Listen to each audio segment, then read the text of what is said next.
मी स्त्री मुक्तीवादी नाही आहे, मी मुक्त स्त्री आहे. बघा आमच्यावरती किती अन्याय झाला हो. या ॲटिट्यूडचा मला खरं तर राग आहे. माझ्यावरती अत्यंत खालच्या थराला येऊन अटॅक झाले, बलात्काराच्या धमक्या आल्या, माझ्या चारित्र्यावरती शिंतोडे उडवले गेले, तरी सुद्धा मी ही भूमिका कधीच घेतलेली नाही आहे. त्याच्यामुळे मी असं नाही म्हणू शकत की सर्व पुरुष सर्व काळ सर्व स्त्रियांवरती अन्याय करायलाच बसलेले आहेत. तिन्ही मुलं माझ्या एका हातात मावत होती आणि तरी हातभर जागा पुढे राहत होती. म्हणजे इथे तरलं इथे एक मूल, इथे एक मूल, इथे एक मूल आणि हा हात मोकळा. एका बाळाला ती बाटली संपायला 45 मिनिटं लागायची. त्याच्यामुळे ते निप्पल कुठेतरी जरा टाळवलं लागलं की जे घेतलेलं दूध होतं सगळं उलटून पडायचं. अरे की नो बिंदी नो बिझनेस जी चळवळ होती त्याच्याबद्दल खूप जाणून बुजून गैरसमज पसरवले जातात. मी असं म्हणतेय की सर्व हिंदू स्त्रियांनी सर्व काळ बिंदी लावलीच पाहिजे किंवा टिळक लावलाच पाहिजे.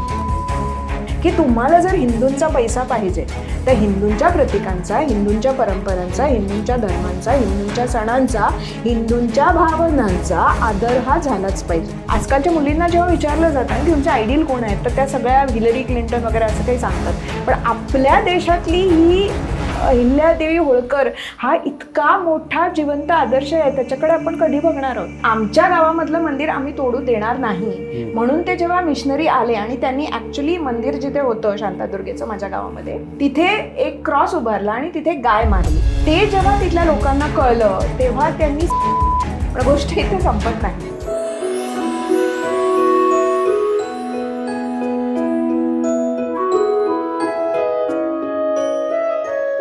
नमस्कार, मी विनोद सातव.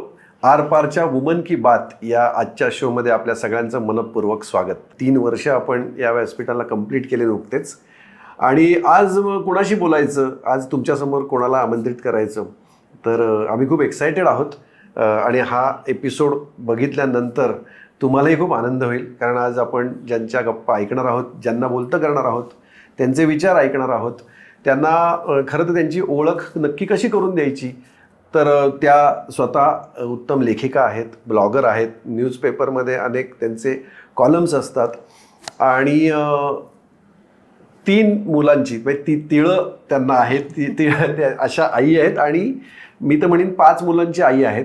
कारण त्यांना 3 मुलं, 3 अपत्य आहेत आणि 2 त्यांचे क्यूट असे डॉग्स त्यांच्या घरामध्ये आहेत. आपण नेहमी म्हणतो की स्त्री ही शक्ती असते, स्त्रीला अनेक रूपं असतात आणि आपण लहानपणापासून आपल्या देवाऱ्यामध्ये किंवा आपल्या सण उत्सवांमध्ये देवीची पूजा करतो आणि देवी मला ही प्रतीक वाटते एका आदर्श अशा स्त्रीची.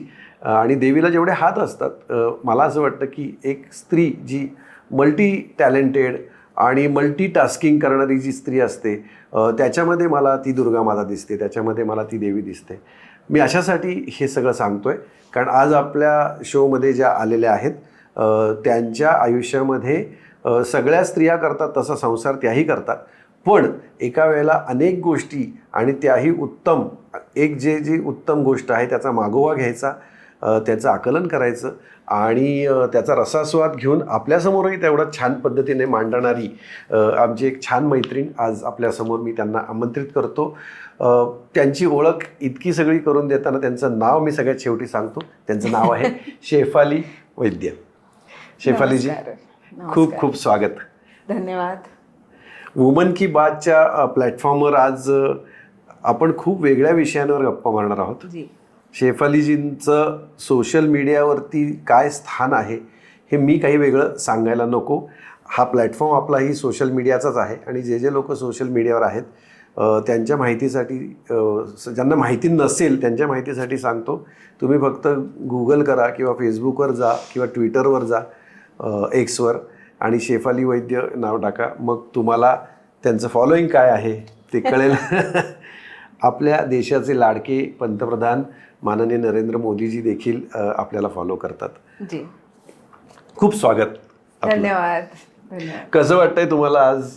छानच वाटतंय. मला नेहमीच गप्पा मारायला आवडतं, त्यामुळे प्रश्नच नाहीये, छानच वाटतंय. आज तुमच्याशी इतक्या विषयांवर गप्पा मारायच्या आहेत कारण तुम्ही इतक्या सगळ्या गोष्टी करता आणि इतक्या सगळ्या गोष्टींची तुम्हाला आवड आहे.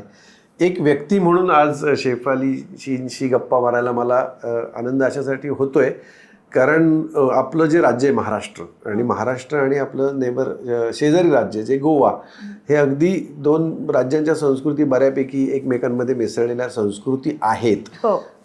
आणि मी गोवा अशासाठी म्हणतोय कारण शेफालीजी तुम्ही मूळ म्हणजे जन्म तुमचं गोव्याचा आहे. हो अगदी.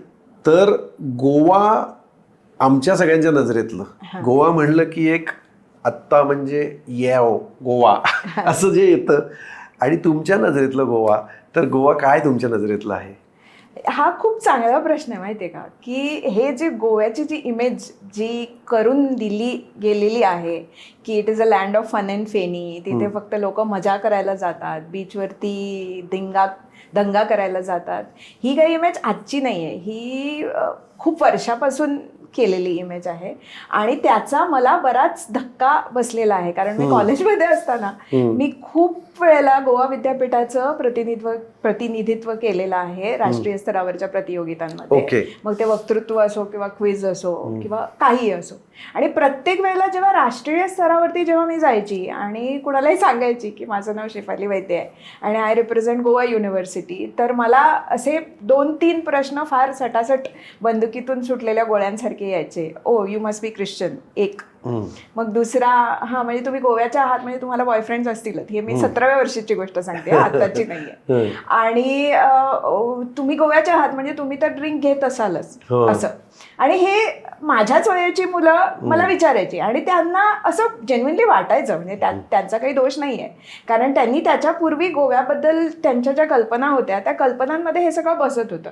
त्यामुळे हे सगळे प्रश्न मला झेलावे लागायचे आणि त्या प्रश्नांची उत्तरं देताना म्हणजे मला काय करायचं कळायचं नाही. म्हणजे मी विनोद म्हणून घ्यायचा की जेन्युइनली चीड तर यायचीच मला, कारण ह्यातल्या कुठल्याच गोष्टी माझ्यासाठी ऍप्लिकेबल नव्हत्या तेव्हा.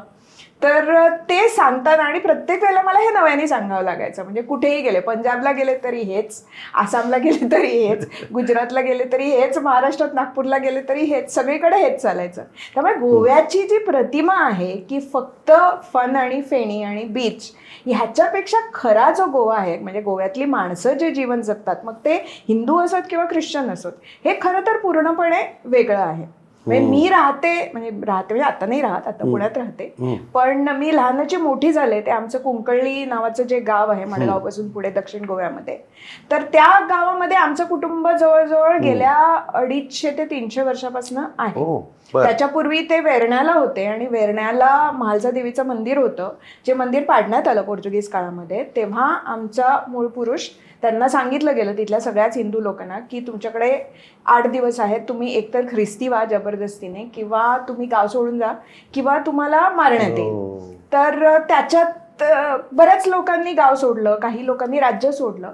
पण माझे जे पूर्वज होते ते तसे मला वाटतं अंगावरच्या कपड्यांनीशी निघाले असतील तेव्हा, आणि वेर्ण्याहून आणि दर मजल करत मध्ये 50-70 वर्षांचा आमच्याकडे हिशोब नाहीये, म्हणजे आम्हाला माहिती नाहीये की ते कुठे होते. पण कोणीतरी ऍट सम पॉइंट कुंकळली नावाचं आमचं जे आत्ताचं गाव आहे तिथे आले आणि तिथे सेटल झाले आणि तिथे मग त्यांचा वंश गेली 4-5 पिढ्या तरी वाढतोय आणि त्या गावामध्ये मी मोठी झाले. आता माझा जो गाव आहे तो टुरिस्ट मॅपवरती नाहीये, म्हणजे त्याच्यापासून समुद्रकिनारा हा जवळजवळ 10 किलोमीटर आहे. त्यामुळे आमच्यासाठी आम्ही समुद्रावरती सगळेच गोवेकर जातात. मे महिन्यामध्ये समुद्राची हवा खाणे हा एक फार मोठा कार्यक्रम असतो आणि त्याला कारण पण आहे, कारण खाऱ्या पाण्यात आंघोळ केली उन्हाळ्यातल्या की संधिवात होत नाही, आणि खरीच गोष्ट आहे.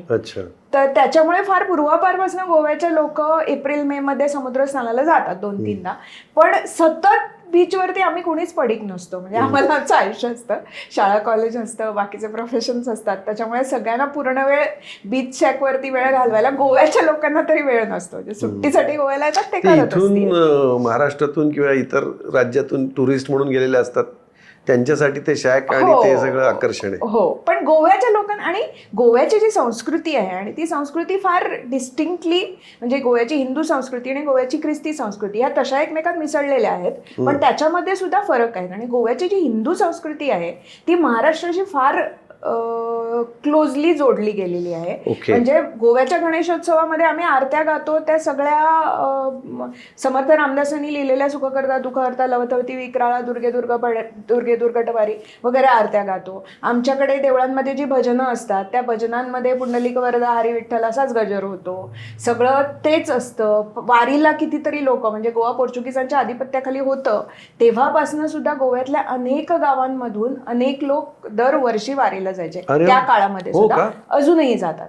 त्याच्यामुळे गोव्याचा आणि महाराष्ट्राचा जो सांस्कृतिक जो बंध आहे तो बंध फार वर्षांपासूनचा आहे. आणि गोव्याच्या अनेक लोकांनी महाराष्ट्राचं साहित्य विश्व, संस्कृती विश्व हे समृद्ध केलेलं आहे. म्हणजे अगदी मंगेशकर घराणं तिथपासून ते बाबा बोरकर यांच्या कविता, शंकर रामणींच्या कविता, मग असे कितीतरी लोक आहेत, अका प्रेवळकरांचे संशोधनात्मक ग्रंथ, ह्या सगळ्या गोष्टींनी महाराष्ट्राचं साहित्य, मराठी साहित्य हे कितीतरी समृद्ध झालेलं आहे. त्याच्यामुळे गोवा आणि महाराष्ट्राचा जो बंध आहे तो फार पूर्वीपासूनचा आहे. आणि अगदी माझ्या लहानपणी सुद्धा आमच्याकडे एक गोव्यामध्ये अशी एक पद्धत होती की साधारण हिंदू घरातलं मूल जे असायचं ते 1ली ते 4थी मराठी शाळेत जायचं. आणि या मराठी शाळा सरकारी असायच्या. आणि 5वी पासून मग इंग्रजी शिक्षण सुरू व्हायचं. माझ्या भावांचंही तसंच झालं, माझंही तसंच झालं. त्याच्यामुळे 1ली ते 4थी मी मराठी शाळेत शिकले, शासकीय मराठी शाळेत शिकले. आणि त्याचा मला फार अभिमान आहे, कारण त्या 4 वर्ष जी मी मराठी शिकले त्याच्यामुळे माझी जी मराठीची जी बेस आहे ती तर पक्की झालीच, पण भाषा म्हणजे संस्कृतीकडे बघायची एक खिडकी असते.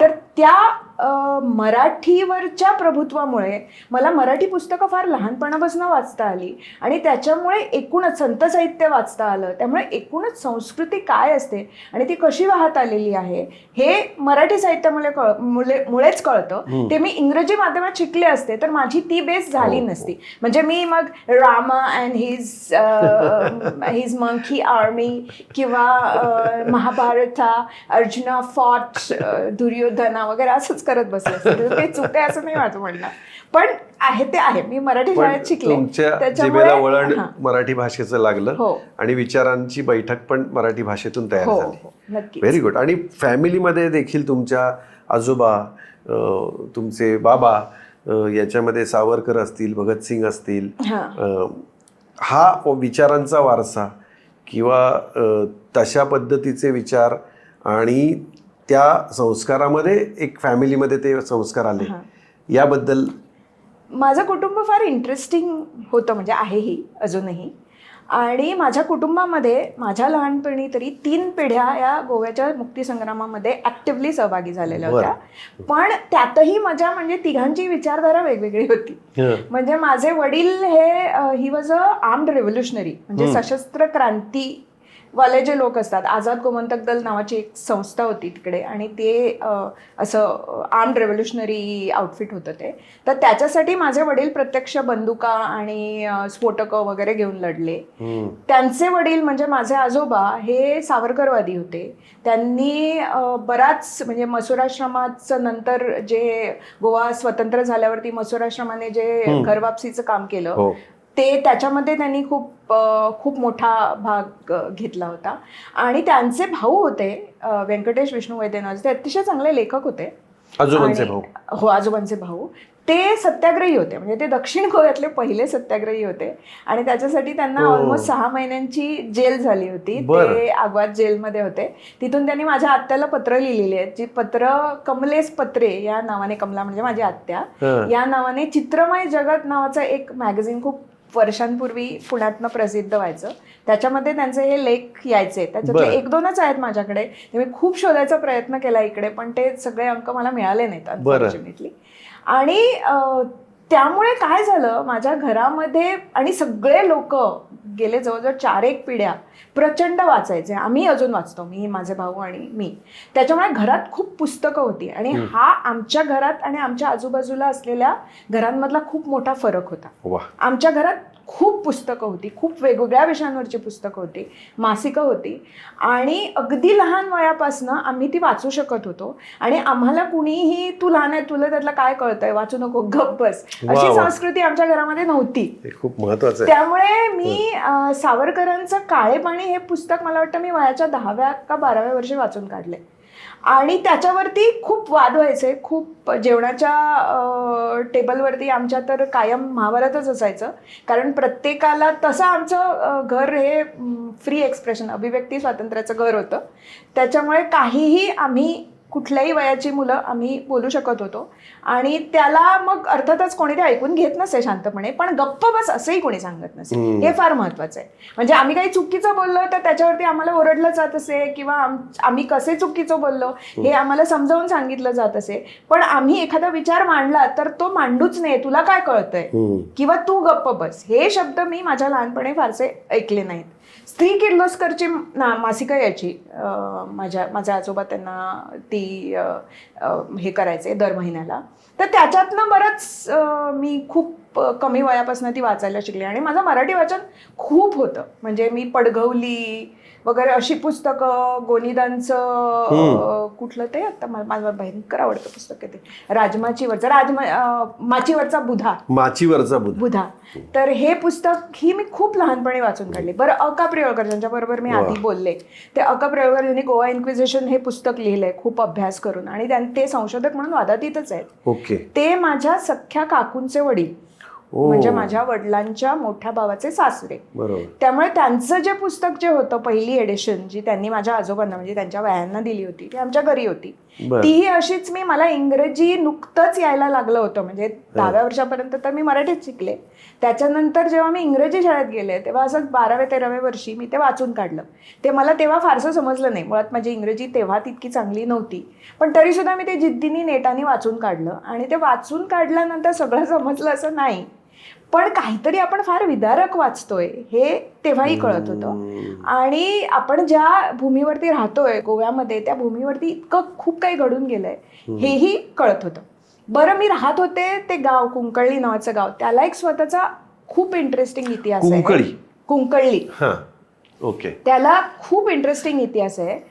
त्या गावचे लोक, म्हणजे माझ्या गावचे लोक, हे जवळजवळ 10 वर्ष कंटिन्युअसली पोर्चुगीजांविरुद्ध लढले. आधी शांततापूर्ण रीतीने, मग पोर्चुगीज ऐकत नाहीत म्हटल्यावर अजून जास्त, आणि शेवटी म्हणजे 1583 साली त्यांनी चक्क पोर्चुगीजांविरुद्ध सशस्त्र लढा उभारला. आणि हे कशासाठी, तर पोर्चुगीज मिशनरी जे होते त्यांनी तेव्हा तोपर्यंत म्हणजे 1560 पासून पुढे गोव्यातली सगळी हिंदू मंदिरं जी होती त्यांच्या आधिपत्याखाली असलेल्या एरियाजमध्ये ती सगळी उद्ध्वस्त करायला सुरुवात केली होती. म्हणजे बारदेस, तिसवाडी आणि 66 ज्या भागामध्ये आम्ही राहत होतो त्या भागामध्ये जितकी म्हणून हिंदी मंदिरं होती, जे मी आधी महालसा देवीचं सांगितलंय, तशी मंगेशीचं मंदिर, महाळसेचं मंदिर, ही सगळी मंदिरं आज मंगेशीला आहेत, आज महारदोळला आहेत, पण ती नेहमीच तिथे नव्हती. ती सगळी वेगवेगळ्या गावांमध्ये होती. बारदेस, सालसेत आणि तिसवाडी या 3 तालुक्यांमधल्या ती सगळी त्यांनी उद्ध्वस्त केली. त्यांनी जवळजवळ 600च्या वर मंदिरं एका वर्षात उद्ध्वस्त केल्याचे उल्लेख त्यांच्याच रेकॉर्डमध्ये आहेत. आणि ते अ.का. प्रियोळकरांच्या पुस्तकामध्ये पण आहे. पण माझ्या गावातल्या लोकांनी 1583 मध्ये ह्या पोर्चुगीज मिशनऱ्यांविरुद्ध सशस्त्र लढा उभारला होता. आणि अजून एक विशेष महत्त्वाची गोष्ट म्हणजे हा जो लढा होता तो कुठल्या राजांनी दिलेला नव्हता किंवा एका सेनापतींनी दिलेला आणि आता आपण करूया युद्ध म्हणून त्यांनी लोकांना तयार केलं असं नव्हतं. तर पूर्ण कुंकळलीचे वेगवेगळ्या स्तरांमधले जे लोक होते, तशी ती लोकशाही चळवळ होती. तसं पाहिलं तर ते सगळे लोक एकत्र येऊन, कारण त्यांना माहिती होतं की बरीचशी मंदिरं तोडली गेलेली आहेत आणि आमच्या गावामधलं मंदिर आम्ही तोडू देणार नाही, म्हणून ते जेव्हा मिशनरी आले आणि त्यांनी ऍक्च्युली मंदिर जिथे होतं शांतादुर्गेचं माझ्या गावामध्ये, तिथे एक क्रॉस उभारला आणि तिथे गाय मारली. ते जेव्हा तिथल्या लोकांना कळलं तेव्हा त्यांनी सगळ्यांनी एकत्र येऊन त्या पोर्चुगीजांना कंठस्नान घातलं आणि जवळजवळ 17 लोक मेले त्या लढाईमध्ये. म्हणजे त्याच्यामध्ये पोर्चुगीज सैनिक पण होते, काही पाद्री पण होते. त्यांची स्मारकं अजूनही आहेत माझ्या गावामध्ये. त्याच्यानंतर म्हणजे त्यांची दहशत इतकी होती माझ्या गावातल्या लोकांची की त्यांची जी शरीरं होती, मृत शरीरं, ती न्यायला यायचं धैर्य कुठल्याही पोर्चुगीज अधिकाऱ्याला होत नव्हतं. जवळजवळ 2 दिवस ती शरीरं आमच्या गावात तशीच पडून होती. त्याच्यानंतर मग त्यांनी खूप मोठी कुमक पाठवली आणि त्याच्यानंतर खूप मोठी लढाई झाली आणि देऊळ मोडलं गेलं आणि देवळातली जी देवी होती शांतादुर्गा माझ्या गावातली, तिची मूर्ती आमच्या गावाजवळ फातर्पा नावाचं एक दुसरं गाव आहे जे त्या काळी रानात होतं, अजूनही ते खूप रमणीय परिसरामध्ये आहे. तिथे ती मूर्ती शिफ्ट केली गेली आणि आत्ता तिथे खूप मोठं देऊळ आहे, भव्य, अतिशय सुंदर देऊळ आहे. प्रत्येक जो गोव्याला जाणारा माणूस आहे त्यांनी तिथे जाऊन ते शांतादुर्गा कुंकळीकर्णीचं मंदिर अवश्य बघावं अशी माझी सगळ्यांना विनंती आहे, कारण अतिशय देखणं मंदिर आहे. आणि त्या देवीला म्हणतातही अजूनही शांतादुर्गा कुंकळीकरी, म्हणजे ती कुंकळीची आहे, ती फातर्फ्याला गेली म्हणून तिला कुंकळीकरण म्हणतात. पण गोष्ट इथे संपत नाही. जेव्हा पोर्चुगीजांनी हे सगळं केलं तरी सुद्धा कुंकळीचे जे लोक होते, जे सगळे शूरवीर होते, क्षत्रियांचं गाव होतं, ते वीरांचं गाव होतं, ते थांबले नाहीत, मागे हटले नाहीत. ते काही काळापुरते गाव सोडून जंगलात जायचे आणि पोर्चुगीज फौजा निघून गेल्या की ते परत यायचे, परत छोटी मंदिरं उभारायचे, परत स्वतःची पूजा अर्चा सुरू करायचे. हे त्यांनी ऑलमोस्ट 3-4 वर्ष कंटिन्युअसली केलं गावातल्या लोकांनी. शेवटी पोर्तुगीजांना कळलं की एकतर हे ऐकत नाहीत आणि दुसरी गोष्ट म्हणजे हे ऐकत नाहीत याचा अर्थ बाकीची जी गावं आहेत, ज्या गावातले लोक आतापर्यंत शांत आहेत, त्यांना असं वाटतं की हे लोक लढतात, मग आपण पण लढलं पाहिजे. म्हणून हे त्यांना स्फूर्ती देतात, म्हणून त्याच्यासाठी काहीतरी करणं इथे फार गरजेचं आहे. म्हणून त्यांनी माझ्या गावापासून एक 3 किलोमीटरवरती दूर एक असळणं नावाचं गाव होतं, तिथे एक त्यांचा मोठा किल्ला होता. त्या किल्ल्यामध्ये त्यांनी हे बंडाचे जे सगळे नेते होते त्यांना सांगितलं की तुम्ही शांतीच्या म्हणजे तहाच्या बोलण्यांकरता या आणि निशस्त्र या, आम्ही खात्री देतो की आम्ही तुम्हाला काही करणार नाही, आपण नुसते बोलू आणि आपण बोलू की आम्ही मंदिरं तुमची तोडणार नाही वगैरे वगैरे. पण यू कॅन इमॅजिन काय झालं. तर ते जे सगळे चिफ्टेन्स होते, म्हणजे जे गावातले सगळे जे मुख्य होते, नेते होते, ते सगळे गेले तिथे, निशस्त्र गेले बिचारे, विश्वास ठेवून या गोष्टींवरती. आणि पोर्चुगीजांनी किल्ल्याचे दरवाजे बंद केले आणि त्यांचं शिरकाण केलं. फक्त एक माणूस तो जो किल्ला होता तो एकदम नदीच्या काठावरती होता, त्याने उडी मारून तो नदीत पडला आणि तो पोहत पोहत कारवारला गेला आणि त्याच्यानंतर मग ही गोष्ट जी आहे ती जाहीर झाली. पण ते जे शिरकाण झालं त्याच्यानंतर मग कुंकळीच्या लोकांनी तलवारी आपल्या म्यान केल्या, कारण बऱ्याच लोकांना फोर्सिबली कन्वर्ट केलं गेलं आणि नेतेच गेले ना, एका बरोबर सगळे जे तरुण नेते होते त्यांना सगळ्यांनाच मारून टाकलं. पण अजूनही माझ्या गावामध्ये खूप युनिक गोष्ट आहे की जे क्षत्रिय, जे गावातले लोक, गावकर म्हणतात त्याला गोव्याच्या कोकणीमध्ये, ते जे लोक ख्रिश्चनिटीमध्ये कन्वर्ट जरी झाले असले तरी त्यांना माहिती आहे की ते कुणाच्या वंशज आहेत, एक. आणि दुसरं म्हणजे ती जी देवी आमच्या गावातनं जी फातर्फ्याला नेली ती खूप जागृत देवी आहे. तर त्या देवीला अजूनही त्याच्यावरती ते म्हणजे आता प्रॅक्टिसिंग ख्रिश्चन जरी असले तरी सुद्धा ते जत्रेला येतात, आवर्जून प्रत्येक फेस्टिवलला येतात. त्यांच्या घरात काही शुभकार्य निघालं तर देवीला नारळ देतात. आणि गोव्याला कौल देणं हा एक प्रकार खूप फेमस आहे. म्हणजे तुमच्या आयुष्यामध्ये काही अडचणी असतील किंवा काही असेल तर लोक प्रत्येकच देवळात जाऊन देवीचा कौल घेतात.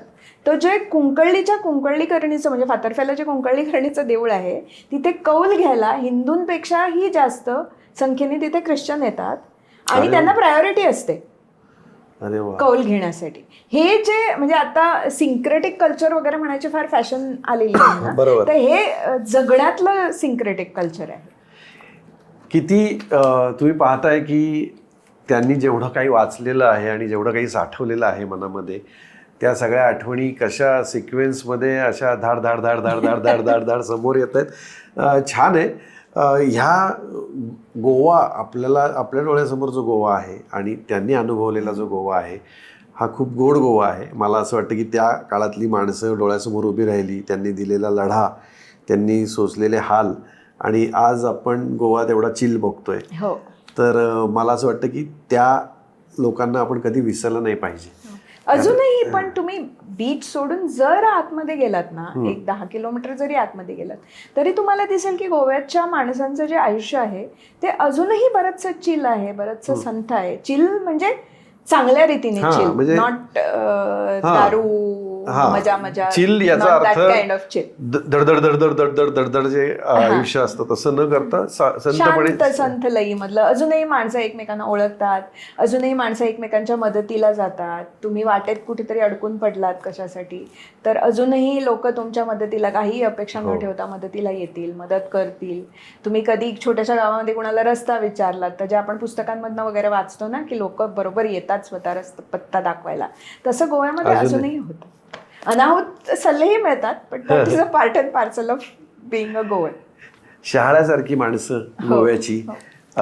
तर अशा या गोव्याच्या शेफालीजी, त्यांच्याशी आपण गप्पा मारतोय आणि आपण त्यांच्या वडिलांविषयी ऐकलं, त्यांच्या आजोबांविषयी ऐकलं, त्यांच्या आजोबांचे जे भाऊ आहेत किंवा त्यांचे जे मूळ पुरुष आहेत इथपासून ऐकलं, त्यांच्या पालकांविषयी ऐकलं. पण यांच्यामध्ये जे पालक आहेत ते पण मला खूप खुणवत आहे.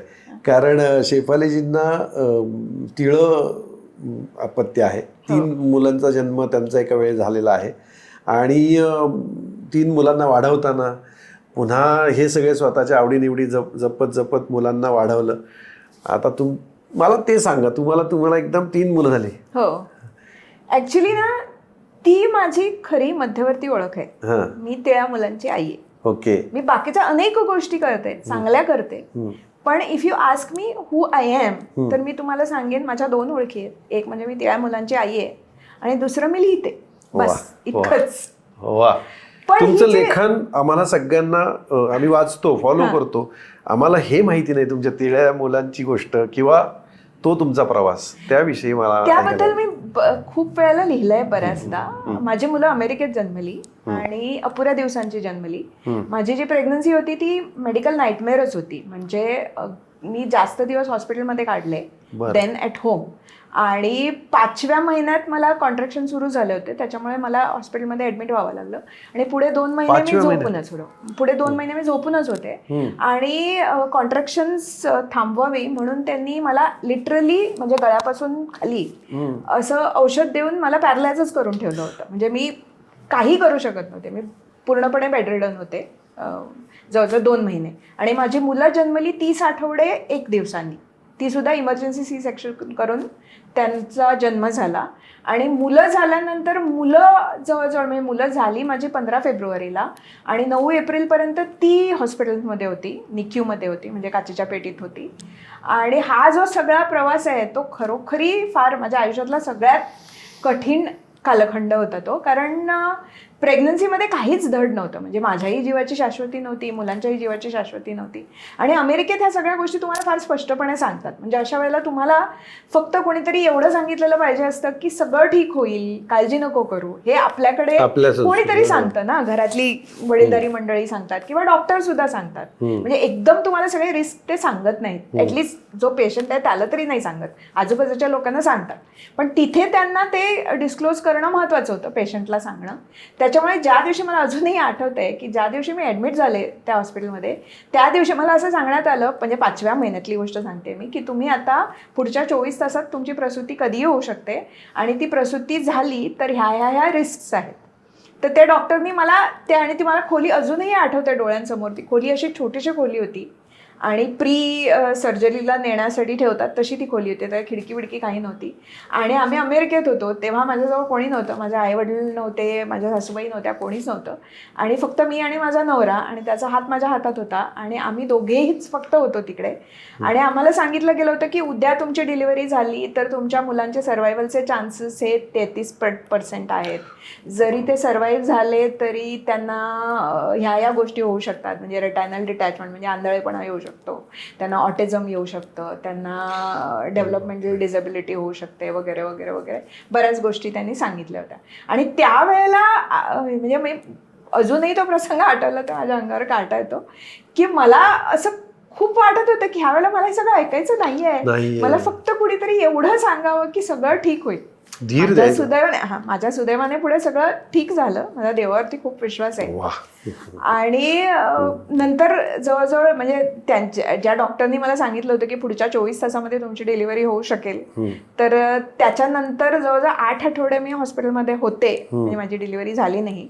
आणि शेवटी त्यांना एका मुलाचे हार्टबीट्स ऐकू नाही आले म्हणून त्यांना इमर्जन्सी सी सेक्शन करावं लागलं. आणि ते त्या ऑपरेशन थिएटरची पण मजा आहे, कारण 3 मुलांचं एकत्र डिलिव्हरी होती ना, आणि प्रत्येकासाठी एक काचेची पेटी पाहिजे होती त्यांना, आणि प्रत्येक मुलासाठी 2-2 नर्सेस होत्या निक्यूच्या. मग प्रत्येक मुलासाठी एक पिडियाट्रिशियन डॉक्टर होता, म्हणजे माणशी 3 माणसं तशी म्हणजे 9. मग माझ्यावरती ऑपरेट करणारे 2 डॉक्टर होते, मग एक एनास्थेसिस्ट होता, एक त्याचा असिस्टंट होता, आणि 2 नर्सेस होत्या, म्हणजे ते 6 झाले. 6 आणि 9 एवढी लोक, प्लस माझा नवरा आणि मी, असे सगळे एका छोट्या ऑपरेशन थिएटरमध्ये मावत नव्हतो.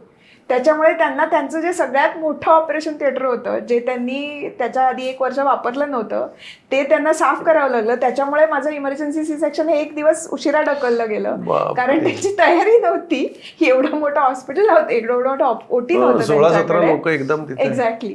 मग मुलं जेव्हा जन्मली तेव्हा अतिशय म्हणजे 3 पाऊंडपेक्षा कमी वजनाची होती, अक्षरशः स्टिक इन्सेक्ट होती. तुमचा विश्वास नाही बसणार, 3ही मुलं माझ्या एका हातात मावत होती ऍक्च्युली.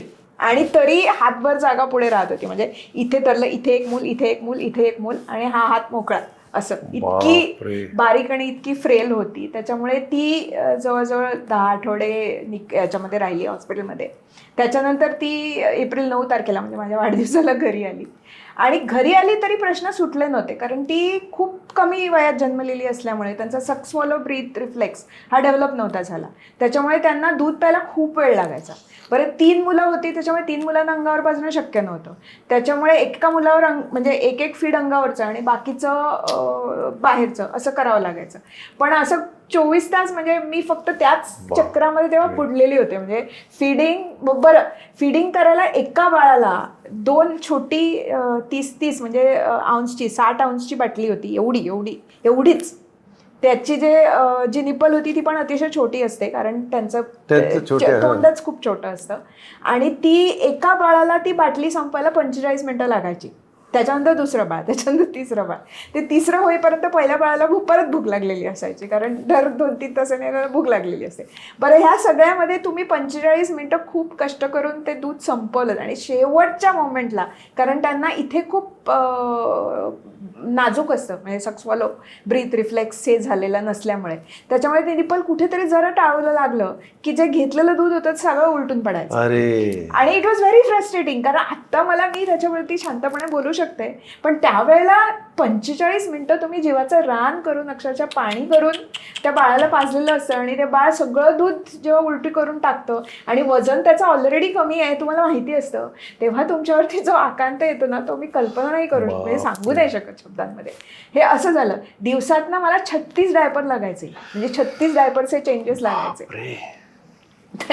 हे आत्ता सांगायला सुद्धा सगळ्या सुरस आणि चमत्कारिक कथा वाटतात, पण ते तसं होतं. बरं, दुसरी गोष्ट, आम्ही अमेरिकेत होतो तेव्हा, त्याच्यामुळे इथे कसं तुमच्या घरातली वडीलधारी माणसं तुमच्या मदतीला येऊ शकतात, तसं तिथे काही काळ तरी नव्हतं. मग माझ्या सासूबाई आल्या, मग माझ्या आईला विजा मिळाला, मग ती आली, मग थोडं सुसह्य झालं. तरी सुद्धा 3 मुलं आणि नवऱ्याचा खूप प्रवास होता, कारण तो कन्सल्टिंगमध्ये होता तेव्हा, त्यामुळे तरी त्याच्या ऑफिसनी त्याला खूप मदत केली. त्याला या सगळा वेळ त्यांनी त्याला डॅलसमध्ये ठेवलं, जिथे आम्ही राहत होतो तेव्हा. पण तरी सुद्धा आम्ही म्हणजे हे मॅनेज करायचा प्रयत्न करत होतो. आमच्याकडे एक अमेरिकन नॅनी होती, 73 वर्षाची बाई होती, खमकी होती फार. तिची पण मला खूप मदत झाली, गोष्टी शिकवल्या, चांगली होती, छान होती ती. मग त्याच्यानंतर आम्ही एक 5-6 वर्षांनी अमेरिकेला गेलो, मुलं 5-6 वर्षाची असताना, तेव्हा आम्ही आवर्जून तिला भेटायला गेलो होतो. तिची स्वतःची कहाणी पण फार इंटरेस्टिंग होती, पण जाऊ दे, that is not the point.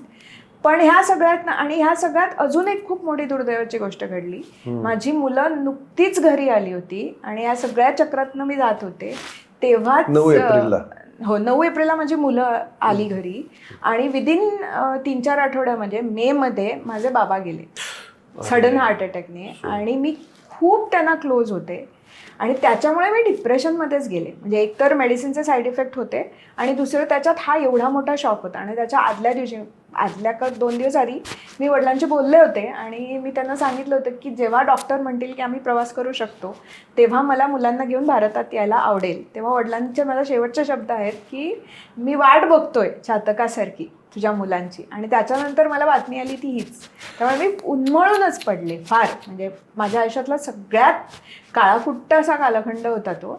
आणि I went into clinical depression. मला तिथल्या डॉक्टरनी डिप्रेशनसाठी बाटली जी दिली होती प्रोजेक्टची, तिथे तुम्हाला सगळ्या एकदम घेता येत नाहीत ना, तुम्हाला आधी प्रिस्क्रिप्शन फार्मसीला पाठवावं लागतं आणि तिथून मग त्या बाटल्या तुम्हाला आणाव्या लागतात. तर तिची पहिली बाटली मी आणली होती, पण मी मुलांना अंगावर पाजत होते तेव्हा, त्याच्यामुळे मला ते करायचं नव्हतं. कारण ॲज इट इज मला फार म्हणजे ते मेडिसिन करायचं नव्हतं. आणि ॲज इट इज माझ्या मुलांना मी पूर्ण वेळ तिघं असल्यामुळे अंगावर पाजूच शकत नव्हते. त्याच्यामुळे जेवढं फीड करता येईल त्याच्यामध्ये मला हे घालायचं नव्हतं. त्याच्यामुळे ती बाटली मी तशीच ठेवली आणि ती बाटली मी उघडली नाही. आणि शेवटी तर माझ्यासाठी चॅलेंज होतं ते. म्हणजे मला खूप त्यावेळेला असा इतका maybe I cannot explain, ज्याला जो डिप्रेशनमधनं गेलेला आहे, जो क्लिनिकल नैराश्यामधनं गेलेला आहे ना, फक्त त्यालाच कळू शकतं मी काय म्हणते ते.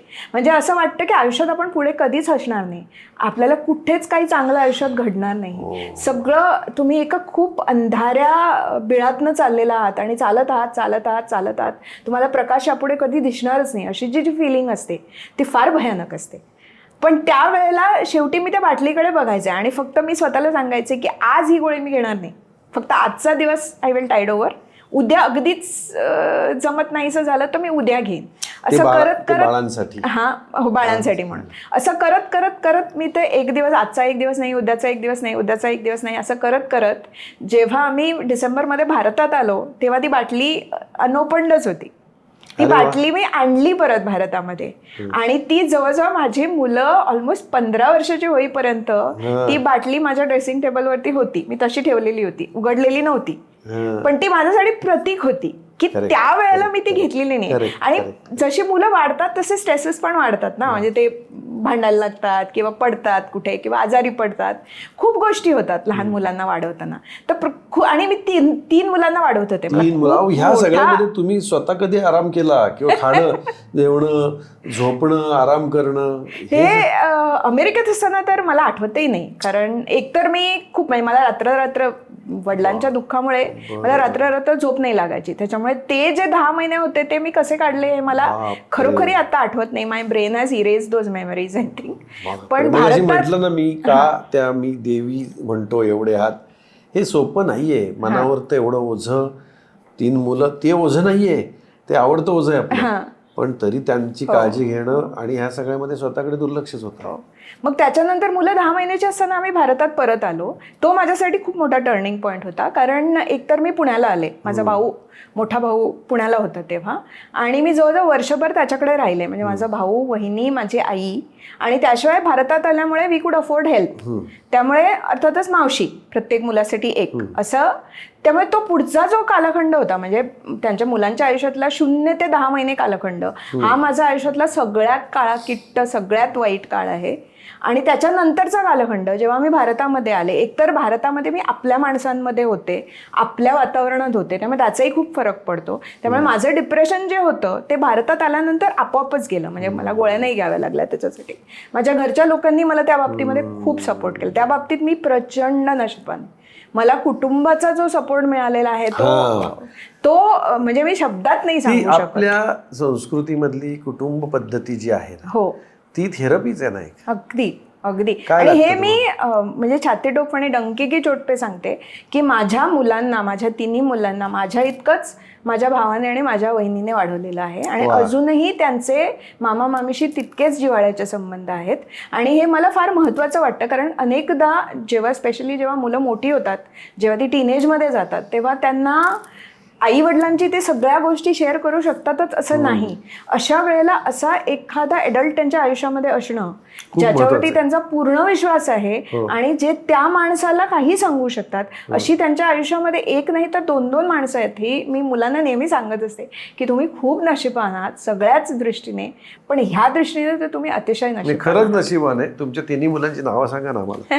नाही, मला सांगायची नाही आहेत. बरं ठीक आहे. कारण मला म्हणजे खूप त्यांची आयडेंटिटी आपल्याला नाही, खूप वाईट लोक पण फॉलो करतात मला नेहमी. सगळे चांगलेच लोक फॉलो करतात असं नाही. आता तुमची मुलं किती वर्षाची आहेत? माझी मुलं आता 20 वर्षांची आहेत, मोठी झाली आहेत. वा वा.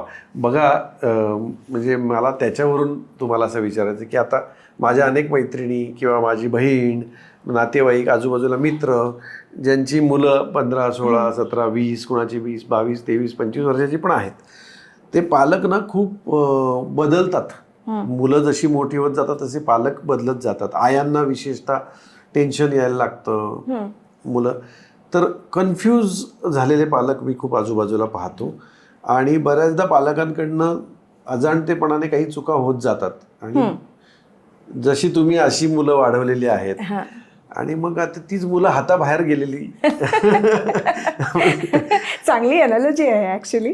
माझं काय झालं की मुलं 10 वर्षाची होईपर्यंत मी बाहेर काही काम करणार नाही हा मी स्वतःपुरता निश्चय केलेला होता. असं नाहीये की मला कोणी सांगितलं होतं की तू घरीच बस वगैरे. मी डिसिजन घेतलं असतं बाहेर जाऊन नोकरी करायचं तर मला माझ्या घरच्यांनी सपोर्टच केला असता. पण मी स्वतः ठरवलं होतं की मुलं 10 वर्षाची होईपर्यंत आपण घरून जेवढं करता येईल तेवढं करायचं. तरीही मी त्या काळामध्ये जिम सुरू केला, तरीही मी त्या काळामध्ये स्पॅनिशची 3 वर्ष केली. म्हणजे असं नाही आहे की मी पूर्ण वेळ घरी बसले, पण I needed to be the one parent, one constant in my children's life. Particularly माझा नवरा जो होता तो कन्सल्टिंगमध्ये होता, जे मी सांगितलं होतं आधी. त्याने भारतात त्याला तेवढा स्कोप त्यावेळेला नव्हता, त्याच्यामुळे त्याने दुबईच्या ऑफिसमध्ये स्वतःची ट्रान्सफर करून घेतली आणि 2 आठवडे तो दुबईला काम करायचा. त्याच्यानंतर तो भारतामध्ये यायचा 1 आठवडा, त्याच्यानंतर तो परत जायचा. त्यामुळे त्याचा प्रवास असायचा. अशा वेळेला एक कोणीतरी पालक हे घरी असणं आणि मुलांसाठी सर्व वेळ अवेलेबल असणं हे महत्त्वाचं होतं. त्याच्यामुळे मी डिसिजन घेतलं की मी ते काम करेन आणि आय डोंट रिग्रेट इट. मी काही त्याग वगैरे नाही केलेला. I really enjoyed those 10 years. आणि मला जर परत हे करायची संधी मिळाली तर परत मी तोच निर्णय घेईन. म्हणजे माझा नवरा एका शहरात असेल तरीही मी तोच निर्णय घेईन की 10 वर्ष पूर्ण वेळ मला माझ्या मुलांना देता आली. हे माझ्यासाठी महत्वाचं आहे. मुलांना त्याचा फायदा झाला नाही असं नाही म्हणते मी, पण मला जो सॅटिस्फॅक्शन आणि जो आनंद मिळाला ना माझ्या मुलांना वाढताना बघताना, त्यांचे प्रत्येक माइलस्टोन बघताना, त्यांच्याशी बोलताना, जगाकडे परत एक वार त्यांच्या नजरेतून बघताना. कारण आपण जसजसे मोठे होतो ना तसतसं आपल्या मनावरती एक गंज चढत जातो सिनिसिझमचा. पण मुलं जेव्हा छोट्या छोट्या गोष्टींकडे बघतात ना तर त्यांना हा पॅटिना नसतो सिनिसिझमचा. त्याच्यामुळे ते फार खूप आनंदी पद्धतीने, खूप चांगल्या पद्धतीने जगाकडे बघतात. म्हणजे माझा मुलगा नुसता फुगा दिसला तरी तो 10 मिनिटं हसत राहायचा आणि असं हसत राहायचं की त्याला बघून तुम्ही कितीही करवादलेले असाल, तुम्ही कितीही दुःखी असाल तरी त्याला बघून तुम्हाला असं वाटायचं की अरे जग फार छान आहे. तर हे जे होतं ना हे 10 वर्ष मी खूप एन्जॉय केलं. आणि आत्ता सुद्धा म्हणजे पालकत्वावरती मी बरंच वाचते, काही लेखनही करते. तर मला असं वाटतं की तुम्हाला जे मूळ रूट संस्कार जे द्यायचे असतात ते मुलांच्या 10-1 वर्षापर्यंत तुम्ही देऊ शकता. त्याच्यानंतर इट इज नॅचरल की मुलं जशी जशी ॲडोलेसंट होतात तशी तशी त्यांना स्वतःचं अस्तित्व त्यांना शोधायचं असतं. त्याच्यामुळे ते तुम्ही जे काय शिकवलेलं आहे त्याच्यापासून ते थोडे तरी दूर जातातच आणि ते पूर्णपणे नैसर्गिक आहे. ते आपण सगळ्यांनीच म्हणजे मी त्यावेळेची असताना सुद्धा ते मी केलेलंच आहे. पण तुमची जर बेस पक्की असेल, तुमच्या 10 वर्षामध्ये जर तुम्ही मुलांमध्ये आणि तुमच्यामध्ये खूप चांगला बॉन्ड निर्माण केलेला असेल तर मुलं जेव्हा 18-19 वयामध्ये येतात परत तेव्हा ते start understanding and they come back. हा जो मधला जो पिरियड आहे साधारण 10 ते 17-18, पूर्वी तो असं म्हणायचे की 12-13 ते 17-18, आता तो जरा कमी झालाय. तो पिरियड हा कुठल्याही आई वडिलांसाठी आणि मुलांसाठी पण हो, कारण मुलांच्या शरीरामध्ये मनामध्ये इतके प्रचंड चेंजेस त्यावेळेला होत असतात. त्यांना इतके प्रश्न त्यांना सतावत असतात त्यांच्या करिअरचे, त्यांच्या भविष्याचे. तर त्या सगळ्यामध्ये तीही गोंधळलेलीच असतात. तर तो जो पेरेंटिंगचा जो हे आहे आणि माझी मुलं तिन्ही एका वेळेला टीनेजर झाली माहितीये का. बरोबर. जी म्हणजे 10 वर्षाची असेपर्यंत फार गोंडस क्यूट पिल्ल ती एकदम एकदम म्हणजे तुम्हाला ते सांगतोय 10 वर्षापर्यंत तुम्ही त्यांना पूर्ण वेळ दिला. नंतर तुम्ही थोडा वेळ देऊ शकाल किंवा त्यांचं पण बिझी शाळा आणि हे सगळं होत गेलं. पण ती जेव्हा टीनेजर होतात ना मुलं, म्हणजे एक मूल असलं तरी ते तुम्हाला पण का असं जेव्हा विचारायला लागतं. म्हणजे 10 वर्षापर्यंत तुम्ही जे सांगता ते मूल ऐकत असतं, एन्जॉय करत असतं, त्याचा तुमच्यावरती विश्वास असतो. तुम्ही काही सांगितलं तरी ते ऐकतं आणि तुम्ही आई हे त्या मुलाचं सर्वस्व असतं. तिच्या भोवती त्याचं आयुष्य फिरत असतं सर्वसाधारणपणे. पण नंतर त्यांना स्वतःचं विश्व यायला लागतं, त्यांना प्रत्येक गोष्टीला काही गोष्टींमध्ये नाही म्हणायला लागतात, ते उलट उत्तरं द्यायला लागतात, जे नॅचरल आहे, पूर्णपणे नैसर्गिक आहे. आणि माझ्या बाबतीत काय झालं, माझी 3 मुलं टीनेजर होती, त्यामुळे कुठल्याही एका वेळेला एक त्यांच्यामधलं कॉम्बॅट मोडमध्ये असायचं. म्हणजे असं कधीच झालं नाही की तिन्ही मुलं त्या एजमध्ये खूप शांतपणे माझं सगळं ऐकून घेतात. दोघांनी ऐकून घेतलं तरी तिसऱ्याचं तिसरंच चालायचं. आणि ती भूमिका दरवेळेला बदलत जायची. म्हणजे असं नाही की एकच मुलगा सतत रिबेल होता, बाकीची दोघं शांतपणे ऐकायचे वगैरे, असं काही नाही झालं. तुझ्या भूमिका सतत बदलत राहायच्या. पण त्याच्यामुळे मला एक कळलं की पण त्याही काळामध्ये संवाद सुरू ठेवणं हे फार महत्वाचं असतं. चॅलेंजिंग आहे खूप मुलांमध्ये. तिघांचे स्वभाव पण वेगवेगळे असू शकतात ना. आणि माझ्या मुलांचे तर पूर्णपणे वेगळे आहेत. म्हणजे ती तिळी असली तरी एकमेकांपासून सुद्धा वेगळी आहेत. पण आमच्या घरी काही नियम जे होते ते म्हणजे जेवणाच्या टेबलावरती गॅजेट्स नाही, बोलत जेवायचं.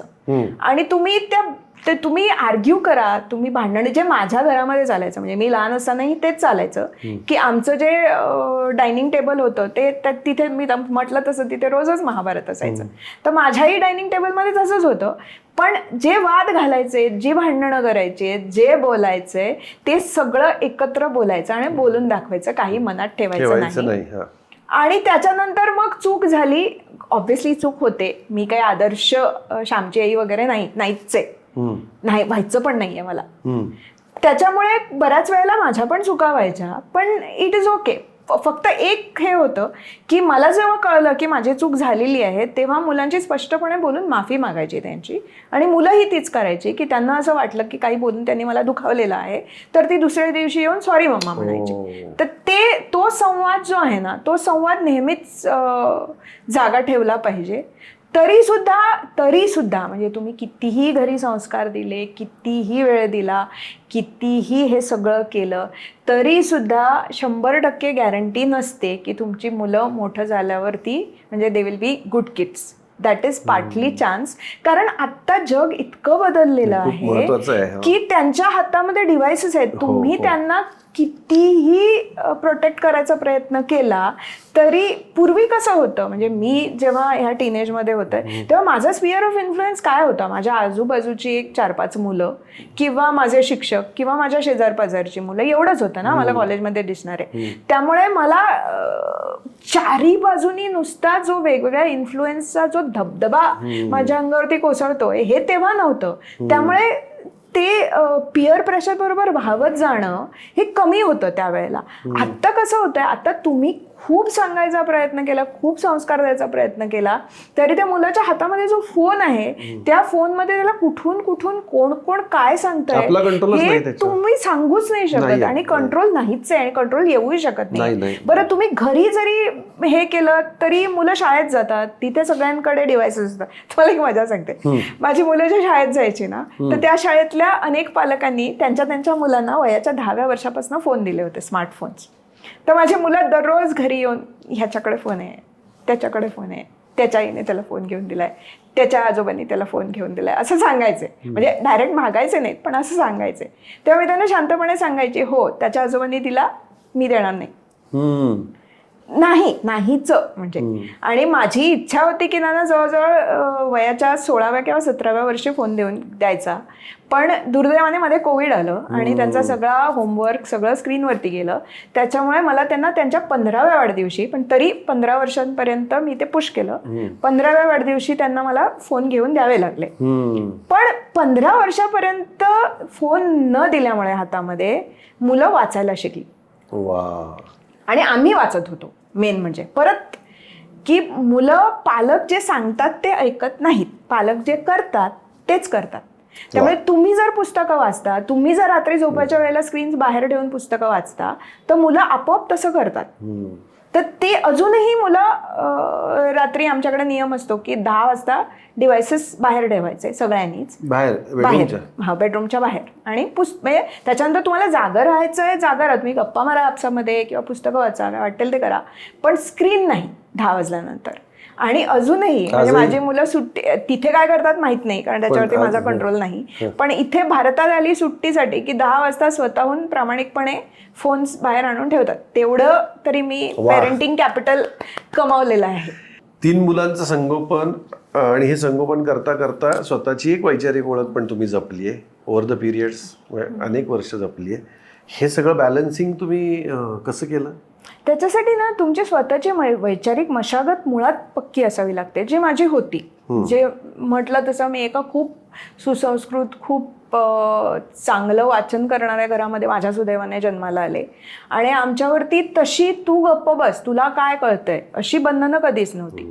त्यामुळे कुठलंही पुस्तक वाचू शकत होतो, त्याविषयी विचार करू शकत होतो, त्याविषयी वाद घालू शकत होतो. माझ्या आजोबांचे जे भाऊ आहेत, जे मी सांगितलं व्यंकटेश विष्णू वैद्य, त्यांनी 1929 साली म्हणजे 1929 मध्ये एक लेख लिहिला होता. गोव्यामध्ये तेव्हा भारत नावाचा एक नियतकालिक यायचा मराठी. त्याच्यामध्ये त्यांनी 1929 साली विधवा विवाहाचा पुरस्कार केला होता. आणि त्यांनी असं म्हटलं होतं की आमची जी कम्युनिटी आहे सारस्वत ब्राह्मण, त्या कम्युनिटीने, कारण ती जे करते ते बाकीच्या कम्युनिटीज, ही मी 1930ची गोष्ट सांगते, ते बाकीच्या कम्युनिटीज करतात. त्याच्यामुळे ह्या कम्युनिटीने एकतर बालविवाह बंद केले पाहिजेत आणि दुसरं म्हणजे ज्या विधवा आहेत त्यांची स्वतःहून दुसरी लग्न लावून दिली पाहिजेत. आणि त्यासाठी समाजातल्या तरुणांनी पुढाकार घेऊन ही लग्न केली पाहिजेत. म्हणजे ज्या सुमारास कर्वे हे पुण्यामध्ये करत होते, त्याच सुमारास माझ्या आजोबांचे भाऊ हे गोव्यामध्ये तो करायचा प्रयत्न करत होते. हे आज ऐकायला फार सोपं वाटतं, पण मी 1930च्या दरम्यानची गोष्ट सांगते. त्यावेळेला यू कॅन इमॅजिन की काळाच्या हा किती पुढचा विचार होता आणि तो विचार केल्याबद्दल त्यांना किती बॅकलॅश झालं असेल. तुमच्या कुटुंबाकडे कसं पाहिलं असेल तेव्हा? एक्झॅक्टली हो, समाजाने. हो. तर माझं कुटुंब वेगळंच होतं आणि त्याच्यामुळे माझी वैचारिक मशागत जी सुरुवातीच्या वयामध्ये जी व्हावी लागते ती चांगली झाली होती. त्याच्यामुळे नुसतंच, जरी मी माझं आई पण भरपूर एन्जॉय केलं, मनापासून एन्जॉय केलं आणि त्याच्याबद्दल मला नो रिग्रेट्स आहेत. तसं मी म्हटलं तसं परत करावं लागलं तर मी हे आनंदाने करेन. पण तरीसुद्धा मी पूर्ण वेळ फक्त मूल आणि मूलच करत नाही बसले. माझं वाचन चालू होतं, माझं लेखन चालू होतं. त्या दिवसात मी म्हटलं तसं मी स्पॅनिशचा 3 वर्ष कोर्स केला. मी स्वतःच्या फिटनेसकडे तेव्हाही लक्ष दिलं होतं. मी जिमला जात होते, रेग्युलर हे करत होते. तर हे सगळं मी करत होते आणि हे एकटीने प्रवास करत होते. माझी मुलं अगदी लहान असताना सुद्धा. हे फार महत्त्वाचं आहे, कारण माझ्या स्वतःसाठी एकल प्रवास हा फार महत्त्वाचा आहे. मी स्वतः वयाच्या 17व्या वर्षापासून भारतामध्ये एकटीने प्रवास करते, अगदी एकटीने. नॉट विथ मैत्रिणी, not with anybody else, just me. म्हणजे तेव्हा तर ऑनलाईन बुकिंग्स वगैरे सगळं पण नव्हतं. तेव्हा सुद्धा मी एकटीने जाऊन प्रवास केलेला आहे अनेक ठिकाणी. आणि मला जेव्हा इनफॅक्ट अमेरिकेला असताना आम्हाला जेव्हा कळलं पहिल्या अल्ट्रासाऊंडमध्ये की माझ्या पोटात तिळी आहेत, तेव्हा इट वॉज अ शॉक ना, ह्यूज शॉक की आता पुढे काय. त्यावेळेला सुद्धा माझ्या मनामध्ये पहिला प्रश्न हा नाही आला की मी तिळ्या मुलांना एकत्र वाढवू शकेन का. माझ्या मनामध्ये पहिला प्रश्न हा आला की मी एकटीने प्रवास करू शकेन का याच्या पुढे. जेन्युइनली सांगते. तेव्हा माझ्या नवऱ्याने बिचाऱ्याने मला, त्यावेळेला मी खूपच डिस्ट्रेस होते, म्हणून मला कदाचित वचन दिलं असेल की वर्षातनं 1 महिना तुला हवं तर प्रवास करू शकतेस, मी त्यावेळेला मुलांना सांभाळेन किंवा I will see make some arrangement वगैरे. तर त्याने ते वचन दिलं खरं, पण मी त्याला मग त्याच्यानंतर आय हेल्ड हिम अकाउंटेबल. म्हणजे मी प्रवास करत होते आणि प्रत्येक वर्षी 1 महिना शक्य नव्हतं आणि मलाही 1 महिना त्यावेळेला मुलांना सोडून जावत नव्हतं. पण मुलं अगदी 2 वर्षाची असताना सुद्धा मी 8-8 दिवस प्रवास केलेला आहे, भारतामध्ये प्रवास केलेला आहे, भारताच्या बाहेर प्रवास केलेला आहे.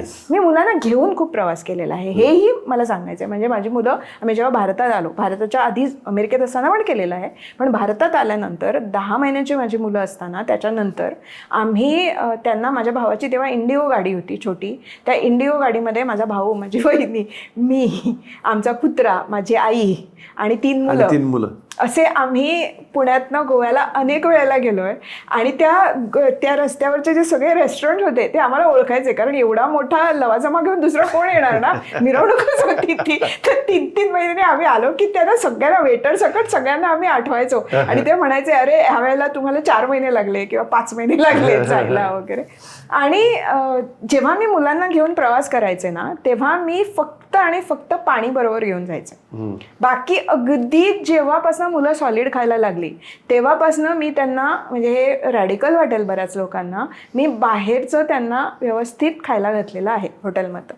अगदीच रस्त्यावरची पाणीपुरी नाही, पण एका कामत रेस्टॉरंटमधली इडली चुरून किंवा असं काही हे त्यांना खायला घातलेलं आहे, किंवा डाळ भात साध्या हॉटेलमधला हे तिथे केलेलं आहे.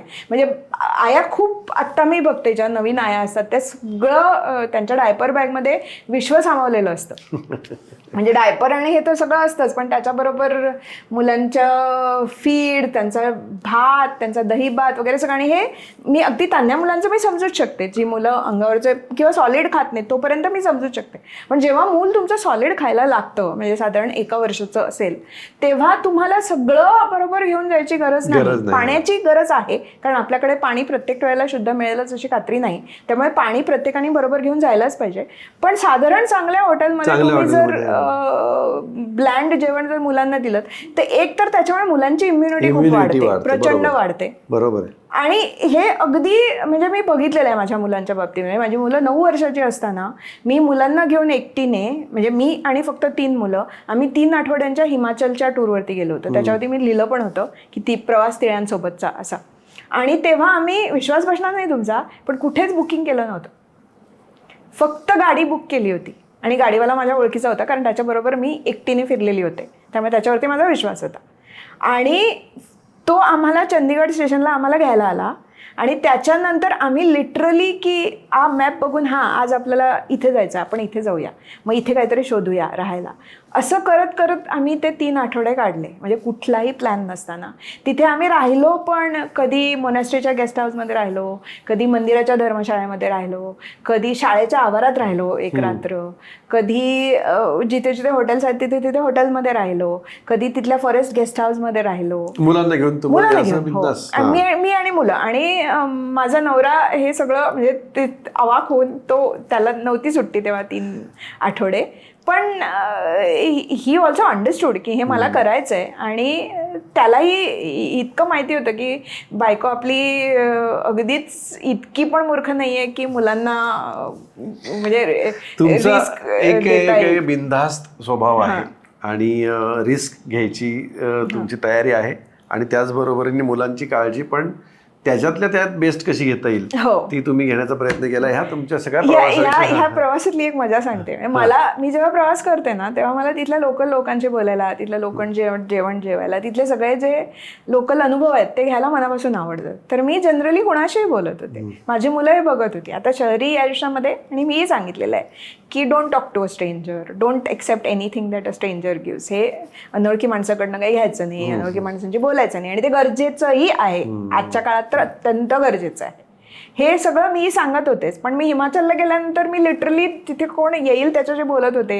कुणी घरी चहायला बोलावलं तर मी कधीच नाही म्हटलं नाही. मी मुलांना घेऊन जात होते, मुलांनाही जे खायला देत होते ते मुलांनाही खायला देत होते. तर मुलांना कुठेतरी ते, आणि 9 वर्षाचं म्हणजे फार लहान नाही आहे ना मूल, त्याला समजतं ते. त्यामध्ये प्रत्येक रात्री जेव्हा वडिलांना फोन करायचे तेव्हा ते सांगायचे की आई पुण्यात आम्हाला सांगते अनोळखी माणसाशी बोलू नका, आणि इथे सगळ्या कसं आहे. तर ते मला ते न्यूअन्सेस सांगावे लागले त्यांना, की तेव्हा समजले असतील की मला माहिती नाही. पण त्या अनुभवातनं मुलं पण खूप शिकली. एकतर कम्फर्ट झोनच्या बाहेर जाणं, कुठेही राहणं, काहीही खाणं. आणि 21 दिवस त्या लेकरांनी फक्त आणि फक्त राजमा चावल खाल्ला. बापरे. आणि 1 दिवस शेवटी मग त्यांना मी सांगितलं होतं की तुम्ही जर काही तक्रार न करता जर राजमा चावल किंवा पराठा किंवा जे काही मिळेल ते जेवण खाल्लं तर शेवटच्या दिवशी मी तुम्हाला पिझ्झा घेऊन देईन. आणि शेवटच्या दिवशी आम्ही मग जेव्हा शिमल्याला आलो परत तेव्हा मग मी त्यांना चांगल्या हॉटेलमध्ये पिझ्झा पार्टीला नेलं. तर मला माझी मुलगी आता म्हणते की आम्हाला काही कळत नव्हतं, त्याचा गैरफायदा घेतलास तू, आणि एका पिझ्झा पार्टीवरती आम्हाला 21 दिवस राजमा चावल आणि पराठा खायला घातला. अनेक लोकांना शेफालीजी सोशल मीडियावर दिसतात. मी अनेक रणरागिणींना मैदानात लढताना पाहतो, शेफालीजींना मी सोशल मीडियावर लढताना पाहतो. शेफालीजींवरती खूप आक्रमण होत असतं, त्याही ते परतून लावत असतात. अशा सगळ्या गमती जमती होत असतात. पण एक वेगळाच त्याच्यामधला पॉझिटिव्ह मुद्दा मला खूप महत्त्वाचा सांगावासा वाटतो की त्या खूप चांगलं कामही करतात कोणाला तरी मदत करायची असेल तर त्याही सोशल मीडियावर कशी करतात ह्याविषयी मला त्यांच्याशी गप्पा मारायला आवडेल. तर सोशल मीडियावरची प्रसिद्धी आणि त्या प्रसिद्धीबरोबर आलेलं सोशल मीडियाचं ट्रोलिंग ह्या सगळ्याकडे तुम्ही कसं पाहता? काय ना की सोशल मीडियावरच्या ट्रोलिंगबद्दल आणि ज्याचा सामना करावाच लागतो प्रत्येकाला, बायकांना जर जास्तच करावं लागतं. मग तुमचं वैचारिक बैठक तुमची काही असो, तुम्ही हिंदुत्ववादी असाल किंवा नसाल, व्हॉट एव्हर इट इज, पण त्यातला खूप अवास्तव महत्त्व दिलं जातं ट्रोलिंगला. आणि लोकांना विक्टिम कार्ड खेळायला फार आवडतं की बघा माझ्यावरती कसे हल्ले केले जात आहेत, बघा माझ्यावरती कसे अटॅक केले जात आहेत. आता हे माध्यम जे आहे ते मुळात लोकशाहीवादी माध्यम आहे. म्हणजे मला जे काय म्हणायचं आहे ते सोशल मीडियावरती मी कुठलेही फिल्टर्स न वापरता म्हणू शकते. माझ्यावरती कोणाचे एडिटोरियल कंट्रोल नाही आहे. त्याच्यामुळे हे जे स्वातंत्र्य जे मला आहे, माझे विचार मला हव्या त्या शब्दात, मला हव्या त्या ठिकाणी, मला हवे तसे मांडता येतात. तसंच ते स्वातंत्र्य इतरही लोकांना आहे जे माझ्या वॉलवरती येऊन काहीही बाष्कळ बडबड करतात.